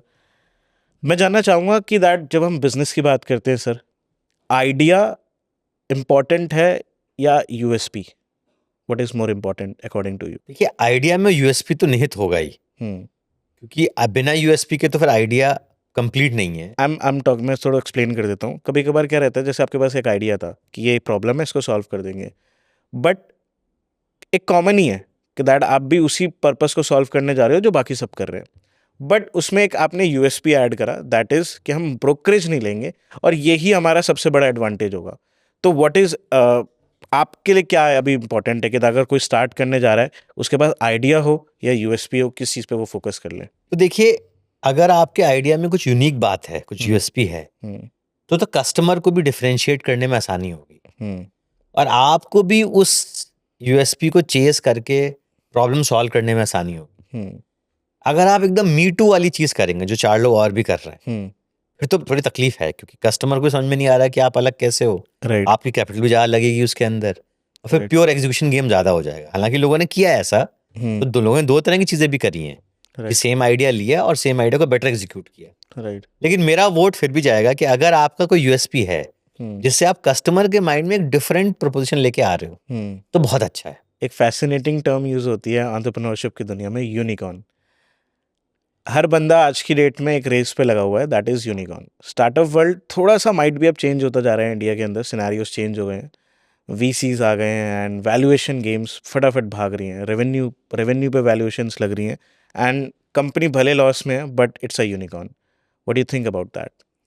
तो देखिए, अब मेरे ख्याल से हमेशा जब भी ये तो मैच्योरिटी है स्टार्टअप वर्ल्ड की, तो मेरे ख्याल से शुरुआत में तो ऐसा होना ही है कि कोई एक फंड, अब ऐसा हो गया है कि funding is equal to success. लेकिन देखिए, इवेंचुअली तो फाइनली बात यही होने वाली है कि रेवेन्यू कितना और प्रॉफिट कितना। तो हर बिजनेस के अंदर फाइनली रेवेन्यू और प्रॉफिट ही मैटर करने वाले हैं। पर हाँ, शॉर्ट टर्म के अंदर फंडिंग एक लीड सिग्नल बन जाता है कि अच्छा ठीक है, कंपनी अच्छी कर रही होगी तभी इतने इन्वेस्टर भरोसा कर रहे हैं। हालांकि बहुत सारे केसेस बॉम्ब भी हो गए हैं कि बाद में गड़बड़ हो गई, पर हाँ, एक यूनिकॉर्न करके बेसिकली एक माइलस्टोन आ गया है, तो उसका भी अपना एक इम्पोर्टेंस है। और अगर हम इसको 1 मिनट के लिए इस बात से हटा के देखें कि अच्छा फंडिंग की रेस है और बहुत ज़्यादा फंडिंग में थोड़ा ड्रामा है, तो फिर भी एक सम सेंस ऑफ प्राइड हमें लेना चाहिए एज अ कंट्री कि हमारी कंट्री में 100 यूनिकॉर्न हो गए। राइट। हाँ, मैं मानता हूँ कि उनमें से कुछ यूनिकॉर्न ऐसे होंगे जो कि शायद आप कह सकते हो कि बहुत जल्दी होगा या डिजर्व नहीं करते, लेकिन फिर भी एक्सटर्नल पार्टीज ने सोच कर समझ कर पैसे दिए, उससे कम से कम इंडिया का पोटेंशियल तो साफ साफ दिखता है। डेफिनेटली। तो आप इसको इस तरह देखने की बजाय कि फंडिंग की रेस है, बहुत तेजी से हो रहा है, आप इसे इस तरह देखिए कि इंडिया में कितना पोटेंशियल है। राइट। हो सकता है उन 100 में से 20 डिजर्व नहीं करते हो, लेकिन पोटेंशियल कंट्री में कितना है वो देखिए आप। आज नो ब्रोकर में कितने एम्प्लॉयज टोटल काम कर रहे होंगे आपके हिसाब से? तो आज हमारे पास करीब 5,000 एम्प्लॉयज हैं। 5,000 एम्प्लॉयज इन इंडिया, राइट? आप 5,000 लोगों को नौकरी दे रहे हो, ये सबसे बड़ी बात है। मुझे लगता है कि दैट इंडिया में 99% लोग जॉब को चूज़ करते हैं, बट जो 1% लोग चूज़ कर रहे हैं वही पूरा देश चलाते हैं। बिकॉज अगर आप उतना बड़ा नहीं सोचते, उतनी बड़ी चीज़ों को इम्प्लीमेंट नहीं करते, तो इन लोगों को भी शायद यहाँ पे नौकरी नहीं मिलती, राइट? तो स्टार्टअप इज़ वेरी गुड अगर आप उसको चूज़ करते हो एज अ करियर।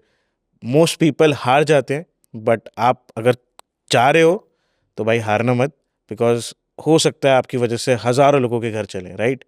ये चीज़ मोस्ट इंपॉर्टेंट है। मुझे सबसे अच्छा लगता है ये बिज़नेस में कि आपकी वजह से काफ़ी सारे लोगों को उनको देखने का मौका मिलता है, ज़िंदगी को जीने का मौका मिलता है। सर, एक चीज़ है, मुझे डायरेक्ट सेलिंग प्लान्स के बारे में पूछना था आपसे। अब जैसे आपके उसमें रिलेशनशिप मैनेजर्स हैं, कभी कभार ऐसा भी होता है कि दैट अब उनके पास टोटल डिटेल्स हैं, तो वो अपना भी शुरू कर सकते हैं आगे जाके। नहीं, तो इसके अंदर हमने टेक्नोलॉजी से ना फ़ोन नंबर हाइड किया हुआ है। तो रिलेशनशिप मैनेजर जब फोन डायल करता है तो फोन नंबर नहीं देखता, क्योंकि वो तो इंटरनेट से डायल होता है, ओके तो फोन नंबर हिडन है। ओके तो ये बड़ा इंपॉर्टेंट है कि क्लाइंट की प्राइवेसी रहे कंप्लीट। कि आप सही बोल रहे हैं कि कोई ऐसा अगर पर्सन आ जाए जो ऐसा करे, तो वो हमने एलिमिनेट किया। ओके और ऐसी कुछ और चीज़ें भी होती हैं? तो इसके अंदर तो सब टेक्नोलॉजी से सॉल्व करते हैं। फॉर एग्जांपल बहुत बार ब्रोकर भी कोशिश करते हैं कि वो प्लेटफॉर्म पर एक ओनर बन के आ जाए या एक टेनेंट बन के आ जाए और एक्चुअल के लोगों से कांटेक्ट कर लें। तो अगर वैसा होने लग गया तो फिर नो ब्रोकरेज प्लेटफॉर्म तो बेकार ही हो गया। फिर आप nobroker.com पे आए भी, लेकिन आपको सामने वाली पार्टी ब्रोकर मिली। तो उसके अंदर टेक्नोलॉजी बहुत काम करती है। हम टेक्नोलॉजी से पकड़ लेते हैं कि आप ब्रोकर हो कि आप जेन्युइन पार्टी हो। ओके तो वो हमारा कॉम्प्लेक्स एल्गोरिदम है जो हमने ओवर द इयर्स डेवलप किया है। पर आपकी बात सही है कि इस तरह की जो प्रॉब्लम्स हैं, क्योंकि ब्रोकरेज बहुत ही बैठा हुआ है इंडियन पॉपुलेशन में, तो उससे उसको हटाने के लिए ये टेक्नोलॉजी ही सॉल्व कर सकती है। राइट आप नो ब्रोकर का क्या विजन है? देखिए, नो ब्रोकर का विजन बहुत ही सिंपल है कि हमें ऐसा लगता है कि ब्रोकरेज एक वेस्टेज है। तो और बहुत बड़ी वेस्टेज है। दो लोगों को कनेक्ट करने के लिए 1000, 2000, 3000 रुपए लगने चाहिए, 20-25 हजार रुपए नहीं लगने चाहिए। घर बेचना है तो कुछ हजार रुपए लगने चाहिए, लाखों खर्चा नहीं होना चाहिए। तो हमारा विजन यही है कि हम एक दिन एक बड़ा परसेंटेज हो कंट्री का जिसको हम बचा पाएं ब्रोकरेज पे करने से। Very good. ग्लोबल एक्सपेंशन के बारे में आपने कभी सोचा कि दैट हम नो ब्रोकर को ग्लोबल भी एक्सपैंड करें? तो हमारा मिडिल ईस्ट में ऑफिस है। ओके और हम नो ब्रोकरहुड मिडिल ईस्ट के अंदर भी है, नो ब्रोकर नहीं है। तो विचार तो हमारा है कि शायद एक दिन हम लोग मिडिल ईस्ट या साउथ ईस्ट जैसे कंट्रीज जो कि इंडिया को काफ़ी मिरर करते हैं वहाँ जाएं। राइट लेकिन अभी रियलिटी है कि इंडिया खुद में इतना बड़ा मार्केट है या it's a very big market कि अभी तो मेरे ख्याल से आने वाले कुछ सालों में हमें इंडिया पे ही काम करना है। सर कुछ बायर्स एडवाइस चाहिए मुझे आपसे जो आप हमारे ऑडियंस को दे सके। बहुत लोग कंफ्यूज रहते हैं दैट गो ऑन रेंटल और बाय। इंडिया के हिसाब से अगर किसी की एज 30s, अभी कोई जस्ट 30s में एंटर हुआ है and he is looking for to buy और रेंट, क्या बेटर ऑप्शन है आपके हिसाब से? तो देखिए, मेरा बहुत ही वियर्ड आंसर है इसके अंदर जो आप उम्मीद नहीं करेंगे। हाँ जी। तो मेरा कहना ये है कि अगर आपको बहुत मन है अपना घर खरीदने का और आपको लगता है कि आपका खुद का घर होगा तो आपको बहुत सुख मिलेगा, बहुत अच्छा लगेगा आपको, तो आपको फिर घर ले लेना चाहिए। फिर उसमें फाइनेंस मत सोचिए या रिटर्न मत सोचिए, बिकॉज फिर तो आपकी बहुत बड़ी नीड है वो। ठीक है। पर अगर आपका क्वेश्चन ये है कि भाई मुझे तो अपनी नेटवर्क बढ़ानी है, मुझे तो अभी अपना ओवरऑल सेविंग्स बढ़ानी है, हाँ राइट। तो बहुत बार रेजिडेंशियल घर लेने का सेंस बनता नहीं है। फिर तो इक्विटी मार्केट बेटर है। फिर आप शुरुआत में SIP करिए, सेविंग्स करिए, इक्विटी में लगाइए, और बाद में जब वेल्थ बड़ी हो जाए तब आप बेसिकली घर खरीद लें। ठीक है। एक थर्ड ऑप्शन जो है वो है कमर्शियल प्रॉपर्टीज का। कि अगर आप इक्विटी में कंफर्टेबल नहीं है, स्टॉक मार्केट में कंफर्टेबल नहीं, तो जो कमर्शियल प्रॉपर्टीज होती हैं, छोटी छोटी प्रॉपर्टी, आप 100 स्क्वायर फीट का भी दुकान आती है, हाँ। वो आप रोड पे वो 100 स्क्वायर फीट की दुकान ले लीजिए, तो तुरंत किराए पे भी चढ़ जाएगी। उसका किराया 10% से 12% आता है प्रॉपर्टी वैल्यू का, राइट और वो अप्रिशिएट भी करती है। राइट। तो मेरा वोट, अगर आपको कैपिटल एप्रिसिएशन देखना है, तो मेरा वोट कमर्शियल प्रॉपर्टी को ज्यादा है और इक्विटी मार्केट को ज्यादा है। सिंपल रेजिडेंशियल प्रॉपर्टी जो सबको पता है, उसको खरीद के वेल्थ बनाना आसान नहीं। पर हाँ, अपने यूज के लिए रहना है तो बहुत ही बढ़िया। अगर कोई फर्स्ट टाइम अपनी प्रॉपर्टी खरीदने जा रहा है तो उसके लिए उसको क्या इन बातों का ध्यान रखना चाहिए? तो मेरे ख्याल से एकदम क्लियर होना चाहिए कि आपका पर्पस क्या है। अगर आपका पर्पस खुद के रहने के लिए, हाँ खुद के रहने के लिए, तो फिर सारी चीजें चेक करिए जो कि नॉर्मली लोग करते ही हैं। अगर आप अंडर कंस्ट्रक्शन ले रहे हैं प्रॉपर्टी, तो कोशिश करिए कि वो अच्छे बिल्डर से हो जिसका ट्रैक रिकॉर्ड अच्छा हो। ठीक है। उसके पुराने प्रोजेक्ट्स एक बार देख के आइए, पुराने बायर से बात करिए, उनकी डिलीवरी टाइमलाइंस देखिए, जो आपका डॉक्यूमेंटेशन हो रहा है उसमें देखिए रेरा का क्लॉज क्या बोलता है, कब तक डिलीवरी हो। एक बार थोड़ा सर आप रेरा को बता दीजिए, because most of the people don't know. NCR में रह रहे हैं but they don't know. Correct. तो रेरा बेसिकली सरकार ने एक प्रावधान बनाया है जिसके अंदर अब सभी रजिस्टर्ड ब्रोकर आते हैं और सारे बिल्डर्स आते हैं, जो कि ये कंपलसरी करता है कि अगर आप एक बिल्डर एक प्रॉपर्टी बना रहा है और दे रहा है, बेच रहा है, तो उसको एग्जैक्टली कारपेट एरिया मेंशन करना होगा। उसको ये मेंशन करना होगा कि ये प्रॉपर्टी की डिलीवरी कब होगी, और अगर उसने डिले किया तो कितना उसको पेनल्टी देनी पड़ेगी, वो भी है। तो बहुत ही अच्छी स्कीम है सरकार की, स्कीम बोलिए, रेगुलेशन बोलिए, जिसकी वजह से अब कोई भी बिल्डर आसानी से किसी बायर को परेशान नहीं कर सकता। सब कुछ कागज में लिखा रहता है, पर हाँ एज अ बायर आप पढ़िए कि क्या लिखा हुआ है, पढ़ना उसको इम्पोर्टेंट है। पढ़ना इंपॉर्टेंट। और बाकी आप सब चीज़ें चेक करिए कि आसपास की एम्यूनिटीज़ कैसी हैं, स्कूल कितना दूर है, और कनेक्टिविटी कैसी है, फ्यूचर कैसा लग रहा है वहाँ पर, आगे कितनी पॉपुलेशन आएगी, वो सब तो स्टैंडर्ड चेक करना बनता ही है। अच्छा, कुछ लोगों के क्वेश्चंस ये हैं, आजकल सोसाइटी सिस्टम चल रहा है एंड इंडिपेंडेंट बिल्डर फ्लोर्स भी होते हैं, तो व्हाट टू चूज? आपको एक फ्लैट के लिए चूज करना चाहिए, लैंड चूज करना चाहिए, व्हाट टू चूज? देखिए तीनों के अपने अपने एडवांटेज हैं। लैंड के अंदर बेनिफिट ये है कि आप जैसे चाहें वैसे बना सकते हैं, और आपको ये फीलिंग भी रहेगी कि ये लैंड मेरी है, Right. ऐसे हवा में टंगा हुआ एरिया नहीं है, ये लैंड पे मेरा अधिकार है, ये लैंड मेरी है। राइट। उसका अपना वो है, पर उसमें प्रॉब्लम ये है कि आपको एफर्ट करना पड़ेगा, बनाना पड़ेगा। High capital. अगर आपने प्लॉट लेके छोड़ दिया तो उस पर कोई कब्जा कर सकता है। जो अपार्टमेंट्स हैं उनके अंदर बेसिकली बेनिफिट ये है कि चूंकि एक कम्युनिटी टाइप बन गई है, तो सिक्योरिटी एक कम्युनिटी से ड्राइव होती है। जो बहुत सारी क्लब हाउस वगैरह की जो सर्विसेज हैं वो सब लोगों ने पुल इन कर ली है, तो वहाँ आसानी है। राइट। जो इंडिपेंडेंट फ्लोर है वो कहीं बीच में आता है इन दोनों के, तो हर किसी के प्लस एंड माइनस है। मेरे ख्याल से शहर पर और आपकी उस पर डिपेंड करता है। नहीं, अगर फर्स्ट टाइम कोई लेने जा रहा है तो क्या आपके हिसाब से क्या ओपिनियन होना चाहिए? देखिए फर्स्ट टाइम में अपार्टमेंट आसान डिसीजन है, क्योंकि आपको घर खुद कंस्ट्रक्ट नहीं करना है, सिक्योरिटी पूरी पूरी अवेलेबल है, तो आसान डिसीजन है। बेस्ट डिसीजन है कि नहीं वो नहीं पता। एट द यंग एज कुछ लोग घर खरीदने को इन्वेस्टमेंट मान लेते हैं, कुछ लोग लाइबिलिटी मान लेते हैं कि दैट आपने एक यंग एज में एक बहुत बड़ी ईएमआई अपने सर पे ले ली, अब आपके हाथ फ्री नहीं है।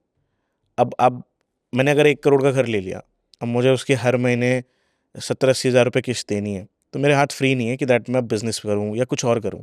तो आपके हिसाब से क्या ओपिनियन है कि दैट अगर कोई ये डिसीजन बना रहा है तो इन्वेस्टमेंट है या लाइबिलिटी? बहुत यंग एज में अगर आप घर ले रहे हैं तो या तो आपने ऐसी प्रॉपर्टी आइडेंटिफाई करी हो जिसका दाम बहुत बढ़ने वाला है, अननोन है, वहाँ कुछ एयरपोर्ट आने वाला है, मेट्रो आने वाली है, किसी को पता नहीं है, तो आप ऐसे के लिए तो बहुत अच्छा है, फिर तो वो इन्वेस्टमेंट है, आप एकदम ले लीजिए, बहुत ही बढ़िया आइडिया है। या आपने कमर्शियल प्रॉपर्टी ले ली। पर अगर आप ऐसी प्रॉपर्टी लेने वाले हैं जो सबको पता है, जो उसका प्राइस डिस्कवरी हो चुकी है, जो अपार्टमेंट है, तो फिर टिपिकली उसका प्राइस उतना बढ़ेगा नहीं। तो उससे अच्छा तो ये है कि आप एसआईपी करिए और इक्विटी मार्केट के थ्रू अपना पोर्टफोलियो बिल्ड करिए। कॉर्पस पड़ा करिए। क्योंकि देखिए कंट्री बहुत अच्छा करने वाला है अगले 20 सालों के अंदर, तो इक्विटी मार्केट बहुत अच्छा करने वाला है, और वो अच्छा करेगा तो रियल एस्टेट भी बहुत अच्छा करने वाला है। राइट। पर ये डिपेंड करता है आप एज में कहाँ पर हैं और क्या रिक्वायरमेंट क्या है आपका। आपके हिसाब से बेस्ट इन्वेस्टमेंट्स कहाँ हो सकती हैं, रियल एस्टेट और स्टॉक मार्केट? देखिए दोनों ही बहुत अच्छे हैं। मैंने जैसे आपको बोला कि इसका ना, जैसे एक क्वेश्चन वही हुआ कि स्टॉक मार्केट में कौन सा स्टॉक लें तो किसी को तो वो डिपेंड करता है कि भाई वो तो फ्यूचर पे प्रेडिक्शन है ना, तो वो कहना बड़ा ही मुश्किल है। इसलिए मैं बोलूंगा कि दोनों के अपने फायदे नुकसान है, इसलिए दोनों चीजें एग्जिस्ट करती हैं थैंकफुली। अगर केवल एक ही विनर होता बहुत क्लियरली तो बड़ा आसान हुआ था डिसीजन। पर मेरा वोट ये रहेगा कि अगर आप पोर्टफोलियो बिल्ड करना चाहते हैं, आप वेल्थ बिल्ड करना चाहते हैं, और आपके पास बहुत कैपिटल नहीं है और कोई इनसाइडर नॉलेज आपके पास नहीं है प्रॉपर्टी के बारे में, तो इक्विटी मार्केट बहुत अच्छा है लॉन्ग टर्म इन्वेस्टमेंट के। लेकिन आपका मन है अपने लिए घर में रहने के लिए, अपनी एक प्रॉपर्टी की इच्छा है आपकी, तो बिल्कुल प्रॉपर्टी लीजिए। पर अगर आपको इन्वेस्टमेंट के लिए लेना है तो कमर्शियल प्रॉपर्टी को कंसिडर करिए। इंडिया में मुझे लगता है लोग कमर्शियल प्रॉपर्टी के बारे में बिल्कुल भी नहीं सोचते। जैसे आपने जो सवाल पूछा तो आपके दिमाग में शायद रेजिडेंशियल प्रॉपर्टी है, पर आप देखिए ना जितनी दुकानें सड़क पर हैं वो सब कमर्शियल प्रॉपर्टी, छोटी छोटी हैं, उनका टिकट साइज भी कम है। तो मेरे ख्याल से between this discussion between equity market and residential there is a very sweet spot which is commercial market, जो कि रेंटल भी रिटर्न भी अच्छा देता है, एप्रिसिएशन भी देता है, और ये भरोसा भी देता है कि फिजिकल चीज मेरे पास है। राइट, मतलब इन्वेस्टमेंट करने के लिए they are the best opportunities. हाँ जी। Okay, that is great. अगर सर रियल एस्टेट मार्केट की बात करें, रियल मार्केट में ना स्कैम्स भी बहुत है, बहुत ज़्यादा ना कहीं कुछ ना कुछ गड़बड़ चलती रहती है। You can suppose in like आप कुछ खरीदते हो तो ब्लैक मनी एक बहुत बड़ा इन्वॉल्वमेंट रहता है अगर आप कुछ खरीदने जाते हो, एंड लैंड माफियाज हैं, रेरा के क्लॉज तो बहुत सारे हैं कि दैट आपको एक बिल्डर को ये सारी चीज़ों को फुलफिलमेंट करना है, बट मोस्टली कहीं ना कहीं उन चीज़ों को छुपा के या लूप होल्स ढूंढ के बच जाते हैं। ये आपको पता होगा। क्या क्या चीज़ें एक इंसान को पता होनी चाहिए, मतलब बहुत ज़्यादा बेसिक्स जो आपको पता होना चाहिए एज अगर आप रियल एस्टेट में जा रहे हो तो देखिए मैं बोलूँगा कि रियल एस्टेट में चूंकि पॉसिबल प्रॉब्लम्स हो सकती हैं, देखिए बहुत सारी चीज़ें सुधरी हैं रेरा के बाद। तो बहुत सारी प्रॉब्लम सॉल्व हुई हैं। हाँ, फुली सॉल्व होने में फिर भी मैच्योरिटी में समय लगेगा। तो मेरा कहना ये होगा कि अगर आप कोई भी प्लॉट लेते हैं, कोई भी रीसेल की प्रॉपर्टी लेते हैं, आप एक अच्छा लॉयर करिए और उसके पैसे खर्च करिए, उसके अंदर पैसे बचाने की कोशिश मत करिए। तो नो ब्रोकर भी सर्विस प्रोवाइड करता है जहाँ पर आप प्रॉपर्टी टाइटल चेक कर सकते हैं, इनकम्बरेंस सर्टिफिकेट निकलवा सकते हैं, आप पूरा उसकी लीनिएज हिस्ट्री चेक कर सकते हैं, प्रॉपर्टी उसके पास्ट ओनर्स क्या थे, कोई लीगल केस तो नहीं चल रहा है उसके ऊपर, क्लियर है कि नहीं है उसका टाइटल। ये सारी चीज़ें चेक करवानी ही चाहिए। बहुत बार लोग इतना फोमो में आ जाते हैं, फियर ऑफ मिसिंग आउट में, कि दाम बढ़ने वाला जल्दी से ले लेते हैं, कि वो ये चेक्स नहीं करते। राइट। या फिर वो किसी नॉन एक्सपीरियंस लॉयर से पैसे बचा के ये काम कर लेते हैं, जबकि मेन जो पैसे खर्च कर रहे हैं वो रिस्क पे आ जाता है। राइट। तो मैं बोलूँगा कि बहुत अच्छा सिस्टम अभी है हमारा, जहाँ पर बहुत अच्छे लॉयर्स हैं जो चेक कर सकते हैं, तो चेक करने चाहिए। और नकल में बहुत ग्रीड में ना जल्दीबाजी नहीं करनी चाहिए। रियल एस्टेट का काम ऐसा है कि कागज आप पढ़िए, लॉयर की हेल्प लीजिए, और एक बड़ा इन्वेस्टमेंट है, आपके लाइफ के बड़े पैसे जा रहे हैं, तो ढंग से करिए उसको। और अगर आप प्लॉट ले रहे हैं और आपको लग रहा है आप प्लॉट को मॉनिटर नहीं कर पाएंगे, कोई कब्जा कर लेगा, तो मत लीजिए फिर वहाँ। ये चीज़ें को आपको देखनी चाहिए। हाँ। Right.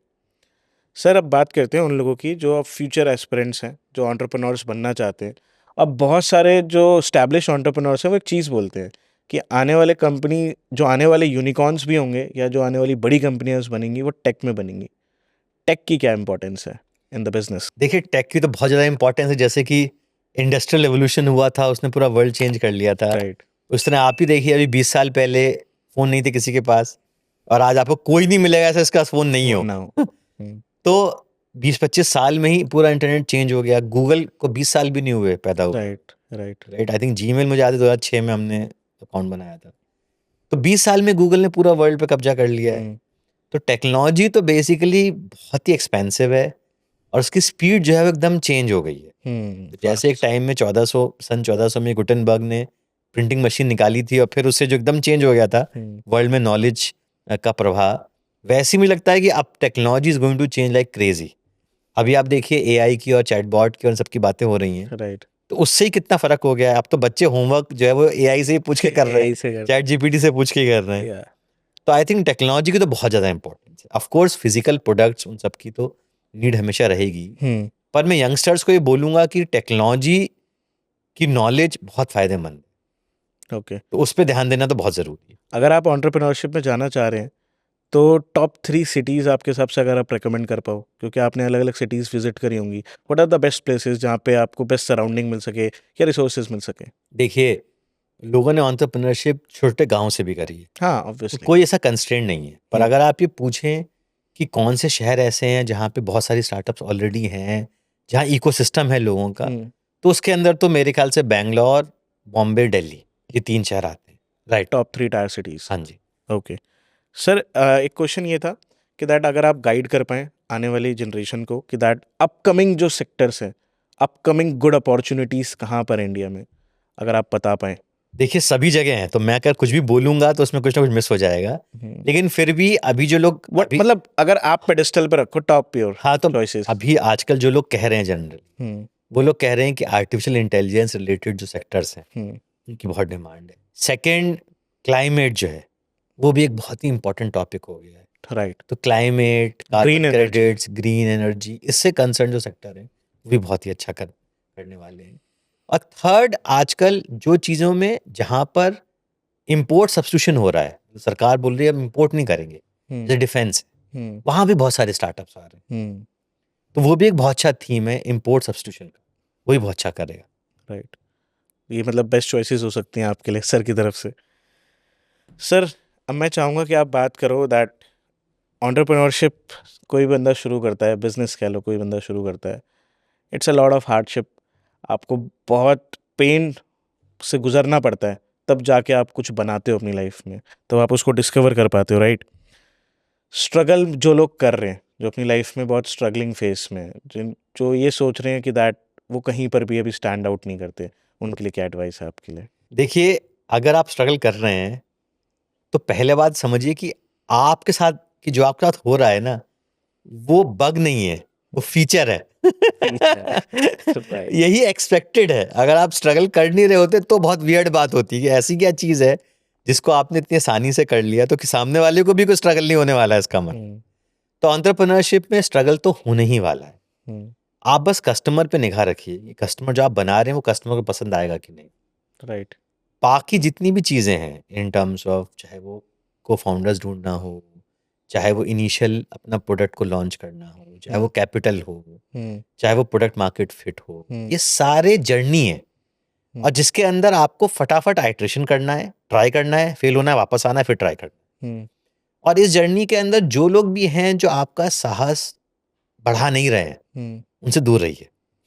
Stay away from negative people. Negative energy को सॉल्व करने का आपका टाइम है नहीं। Right. आप उन्हीं लोगों को सराउंड करिए जो आपके समर्थक हैं, जो एटलीस्ट आप में बिलीव करते हैं, क्योंकि इतने सारे नेसेयर्स हैं कि आप कहाँ से इतनी विल पावर लेके आओ। तो ये फीचर है, बिल्कुल बग नहीं है। ऐसा हर एंटरप्रेन्योर के साथ हुआ है। ऐसा नहीं है कि जिन लोगों के आप इंटरव्यू देख रहे हैं उन्होंने शुरू किया और एकदम टकाटक हो गया, किसी के साथ नहीं हुआ ऐसा। किन्हीं लोगों को अर्ली सक्सेस जल्दी मिल गई, बाद में दिक्कत हुई, किन्हीं का वैसा वर्षा हुआ। तो सभी लोग अपनी जर्नी में स्ट्रगल कर रहे हैं। सोशल मीडिया पे औरों को देख के आप मत सोचिए कि बाकी लोगों के मजे हैं, किसी के भी मजे नहीं है। हर आदमी वो जर्नी में वो एजुकेशन वो लेता ही है, वो कॉस्ट पे करनी ही पड़ती है। Don't be in a bubble that the people having most followers they are doing well.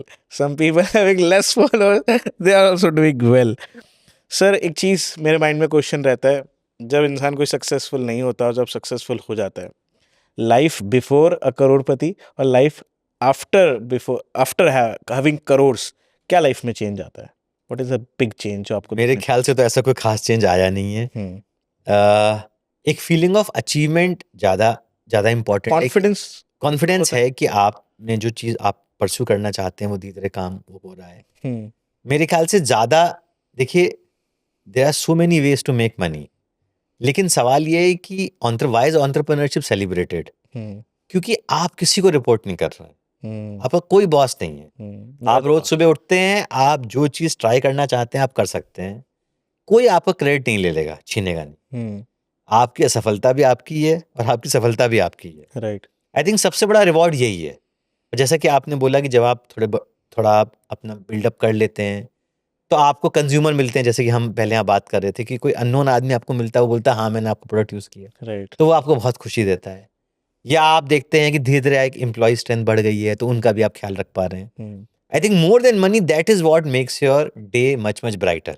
Actually just Amit sir, I want to ask that, जब तक पैसा नहीं होता तो इंसान खुशियों में पैसा ढूंढता रहता है। उसको लगता है कि जब पैसा हो जाएगा तब मेरी ज़िंदगी फुलफिलमेंट हो जाएगी मेरी लाइफ में हर चीज़ की। जब बहुत सारा पैसा आ जाता है उसके बाद क्या चेंज आता है लाइफ में?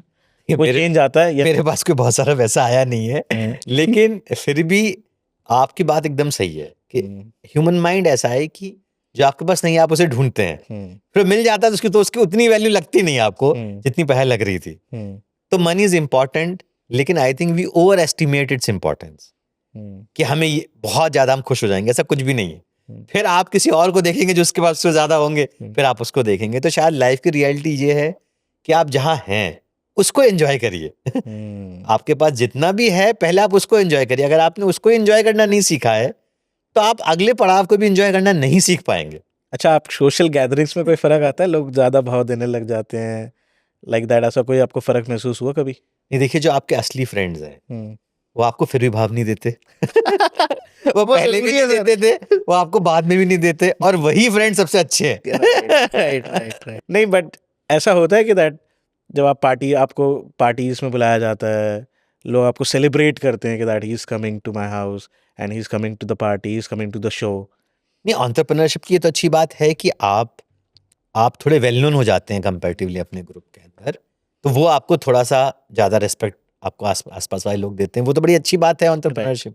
लेकिन साथ ही साथ ये भी बड़ा इंपॉर्टेंट है कि जो आपके जो क्लोज फ्रेंड्स हैं वो आपके साथ वैसे ही बिहेव करें, और करते वैसे ही हैं जैसे कि पहले करते थे, which is life's great pleasure.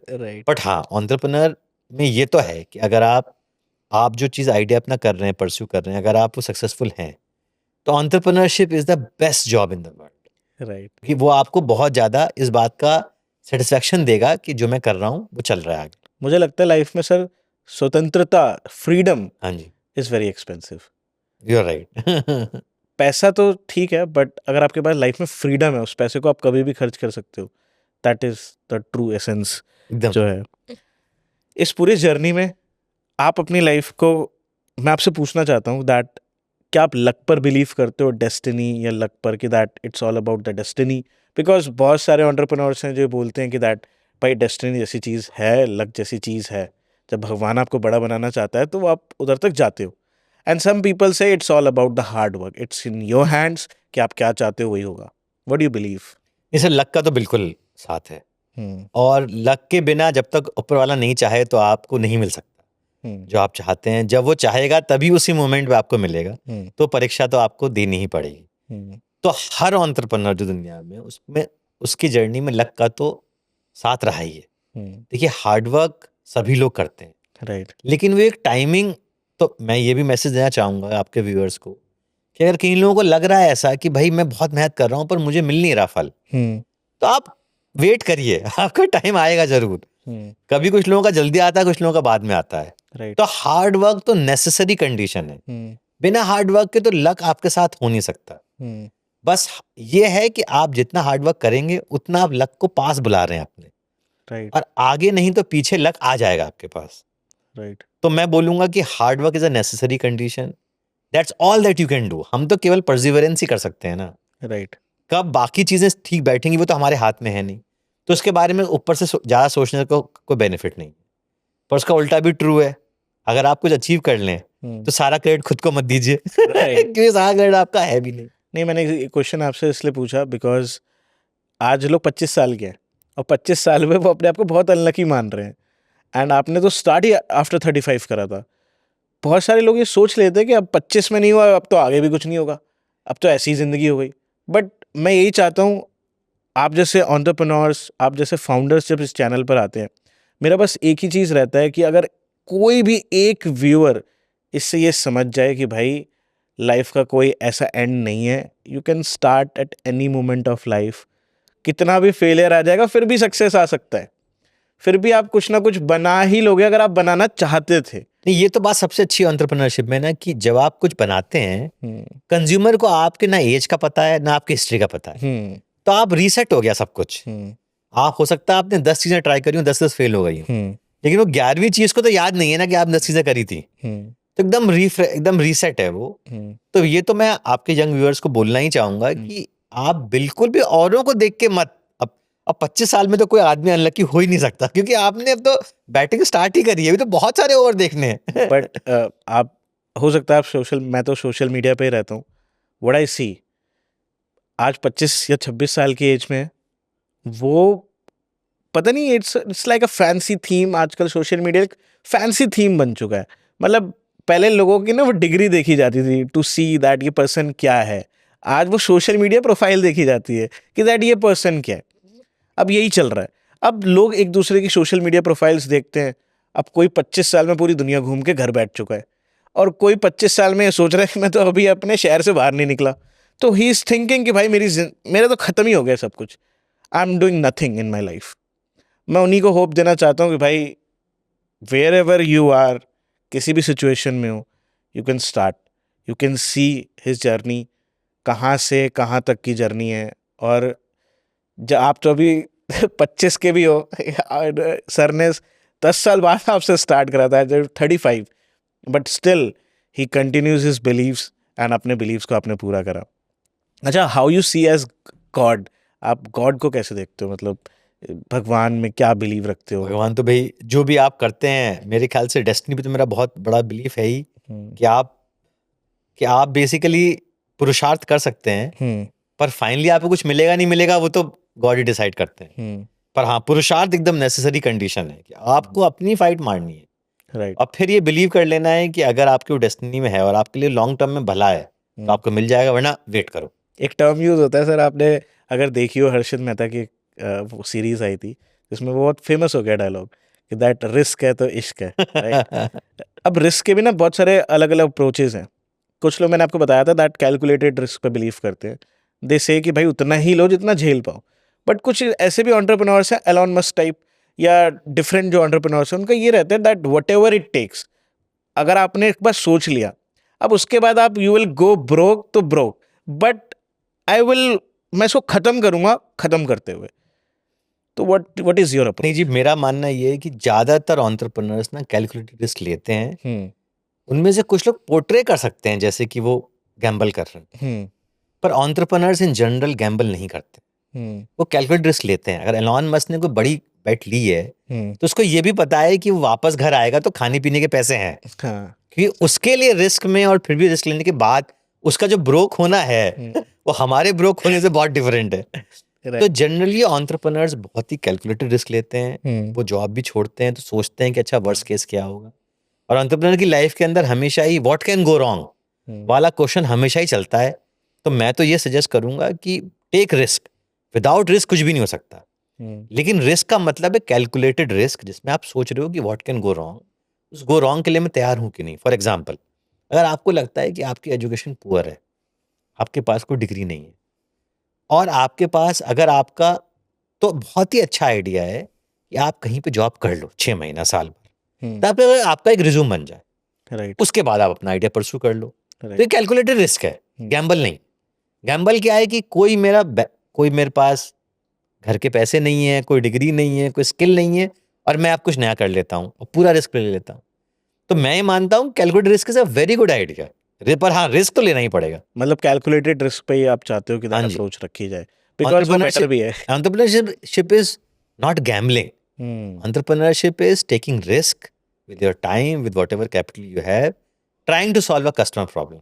अच्छा, ग्रोथ स्ट्रेटजी पे आप क्या सोचते हो? बहुत सारे लोग कामली, उनका नीचे काम होता है, in every situation they are काम एंड दे बिलीव कि ठीक है भाई कर लेंगे, जैसे भी होगा ठीक है, ये हो गया, विल सी दैट। कुछ लोगों का एग्रेसिव होता है, दैट वो एग्रेसिवली ही ग्रो करना चाहते हैं। आपके हिसाब से कौन सी स्ट्रैटेजी राइट है? ये इंडस्ट्री पे डिपेंड करता है। अगर सपोज मान लीजिए आज क्विक कॉमर्स की इंडस्ट्री है, यहाँ पर इतने सारे प्लेयर्स आ चुके हैं, सब बड़े बड़े प्लेयर्स हैं, यहाँ पर आप काम अप्रोच लोगे तो आप फेल हो जाओ, क्योंकि इंडस्ट्री बहुत फास्ट मूव कर रही है, फंडिंग बहुत तेजी से आ रही है, कस्टमर्स डिसाइड करने वाले हैं कि हमें किसके साथ रहना। लेकिन कुछ इंडस्ट्रीज ऐसी हैं जिसके अंदर, जैसे हमारी इंडस्ट्रीज आप देखो रियल एस्टेट, या यहाँ पर क्रेजी अग्रेसिव होने से कुछ नहीं होगा। मैं आपको अगर आज वर्ल्ड का बेस्ट टीवी एड भी दिखा दूं तो भी आप घर चेंज नहीं करोगे अगर आप नहीं करने वाले हो, राइट। लेकिन हाँ, मैं आपको बहुत अच्छा ऐड दिखाऊं नई जीन्स का, तो शायद आप एक और खरीद लो, राइट। तो ये बहुत ही इंडस्ट्री पे डिपेंड करता है। प्रॉब्लम तब होती है जब एक इंडस्ट्री की नकल करते हैं दूसरी इंडस्ट्री। जैसे हमारी रियल एस्टेट इंडस्ट्री में कई लोगों ने नकल करने की कोशिश करी है कि वो क्विक कॉमर्स की तरह फटाफट बहुत सारे पैसा बर्न कर लें और बड़े हो जाएं, पर आप वो नहीं कर सकते, राइट, क्योंकि ये डिसीजन रियल एस्टेट का वंस इन अ ईयर या वंस इन 2 ईयर्स होता है। राइट। तो मेरा कहना ये होगा, अपनी इंडस्ट्री समझिए। क्या आपकी इंडस्ट्री हाइपर कॉम्पिटिटिव है? क्या आपकी इंडस्ट्री में कंज्यूमर का बिहेवियर फ्रीक्वेंट परचेज का है? तो शायद समझ में आता है कि भाई एग्रेसिव हो जाओ, क्योंकि तब आपको उस इंडस्ट्री को पीस टाइम सीईओ नहीं चाहिए, उस इंडस्ट्री को वॉर टाइम सीईओ चाहिए, वॉर टाइम फाउंडर चाहिए, बिकॉज आपकी इंडस्ट्री वॉर में है राइट। पर अगर आप एक पीस टाइम इंडस्ट्री में हो जहां पर बिल्ड कस्टमर की प्रॉब्लम सॉल्व करना ज़्यादा जरूरी है rather than जल्दी जल्दी बड़ा हो जाना, तो आप वैसे अप्रोच करो। सर, लास्ट में मैं चाहूँगा आप कोई बेस्ट 3 एडवाइजेस दें लोगों के लिए, जो लोगों की हेल्प कर पाएँ लाइफ में कुछ बढ़िया, कुछ अच्छा बिल्ड करने के लिए। तो देखिए, मेरी 3 एडवाइस तो यही होंगी। पहला, जूम आउट एडवाइस, कि India is going to be amazing for next 20 years. तो सबसे बड़ी एडवाइस तो ये है कि जहाँ हम जिस कंट्री में हैं, हमें पहले थैंकफुल होना चाहिए इस कंट्री के लिए, केवल बुराई नहीं करनी चाहिए। ये कंट्री बहुत अच्छा करने वाला है अगले 20-25 साल। सेकंड, आपका कोई भी आइडिया है एंटरप्रेन्योरशिप का, तो आप बिल्कुल चिंता मत करिए कि आप किस कॉलेज से पढ़े हैं, किस शहर में पैदा हुए हैं, अब तक आपके पास पैसे हैं कि नहीं है। आप अपने आइडिया को परस्यू करिए, क्योंकि ये बेस्ट टाइम है अपने आइडिया को परस्यू करने वाला। और थर्ड मेरा सेशन ये है कि जब आप ये परस्यू कर रहे हैं तो कैलकुलेटेड रिस्क लीजिए, अपना स्किल बिल्ड करिए, अगर पैसे नहीं तो पैसे का इंतजाम करिए, गैम्बल मत करिए, औरों को देख के अपनी जर्नी को आर्टिफिशियली एक्सपीडाइट मत करिए। राइट। कैलकुलेटेड रिस्क लेके इंतजाम करके फिर इसमें कूदिए, ताकि आप इसको लंबा खेल सकें, लंबा पारी से खेल सकें और सक्सेस अचीव कर सकें। राइट, वंडरफुल सर, बहुत ही बेस्ट एडवाइजेज है। जो लोग इनको फॉलो करेंगे definitely they can build like you. And मैं चाहूँगा कि दैट जो लोग भी सपने देखते हैं उनको पूरा करें, बिकॉज मैं किताब में एक चीज़ पढ़ रहा था कि दैट इंसान को भगवान ने अगर कोई सबसे खूबसूरत चीज़ अगर तोहफे में दी है तो वो एक ही चीज़ दी है, सपने देखने की ताकत। बिकॉज अगर कोई सपने देख रहा है तो उसकी लाइफ का कोई पर्पस है, कहीं तो जा ही रहा है। बट जो सही बात। सपने ही नहीं देख रहा वो आराम से घर में बैठा है। बहुत तो अच्छा। बहुत ही अच्छा लगा sir, I am very grateful कि दैट आप द प्रतीक शो पे आए, अपने अपना बहुत इंपॉर्टेंट टाइम कंट्रीब्यूट करा मेरे लिए, मेरे शो के लिए, एंड हमारी और ब्यूटीफुल ऑडियंस के लिए, ताकि वो भी अपनी लाइफ में ग्रो कर पाएँ और कुछ अच्छा बिल्ड कर पाए। Thank you so much sir for coming to the show, and I am very grateful for it. Thank you so much. Thank you so much guys. आपने आज सुना अमित कुमार अग्रवाल जी को, जो कि फाउंडर है NoBroker.com के, और आपको काफ़ी कुछ सीखने को मिला होगा। आपने इनकी जर्नी से बहुत सारी चीज़ें सीखी होंगी कि दैट, कहते हैं ना कीचड़ में ही कमल खिलता है, तो आपने देखा होगा कि दैट स्ट्रगल से ही कामयाबी का रास्ता भी निकलता है।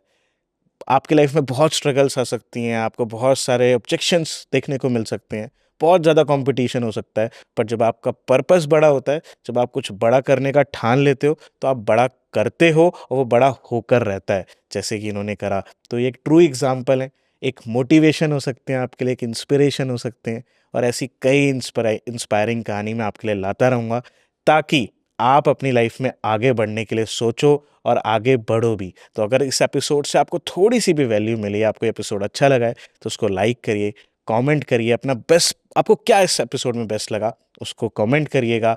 अमित सर को जाके फॉलो करिए इंस्टाग्राम पे, एंड मैं मिलता हूँ तब तक आपसे नए एपिसोड में। तब तक अपना ध्यान रखिए, खुश रहिए, बाय बाय, टेक केयर।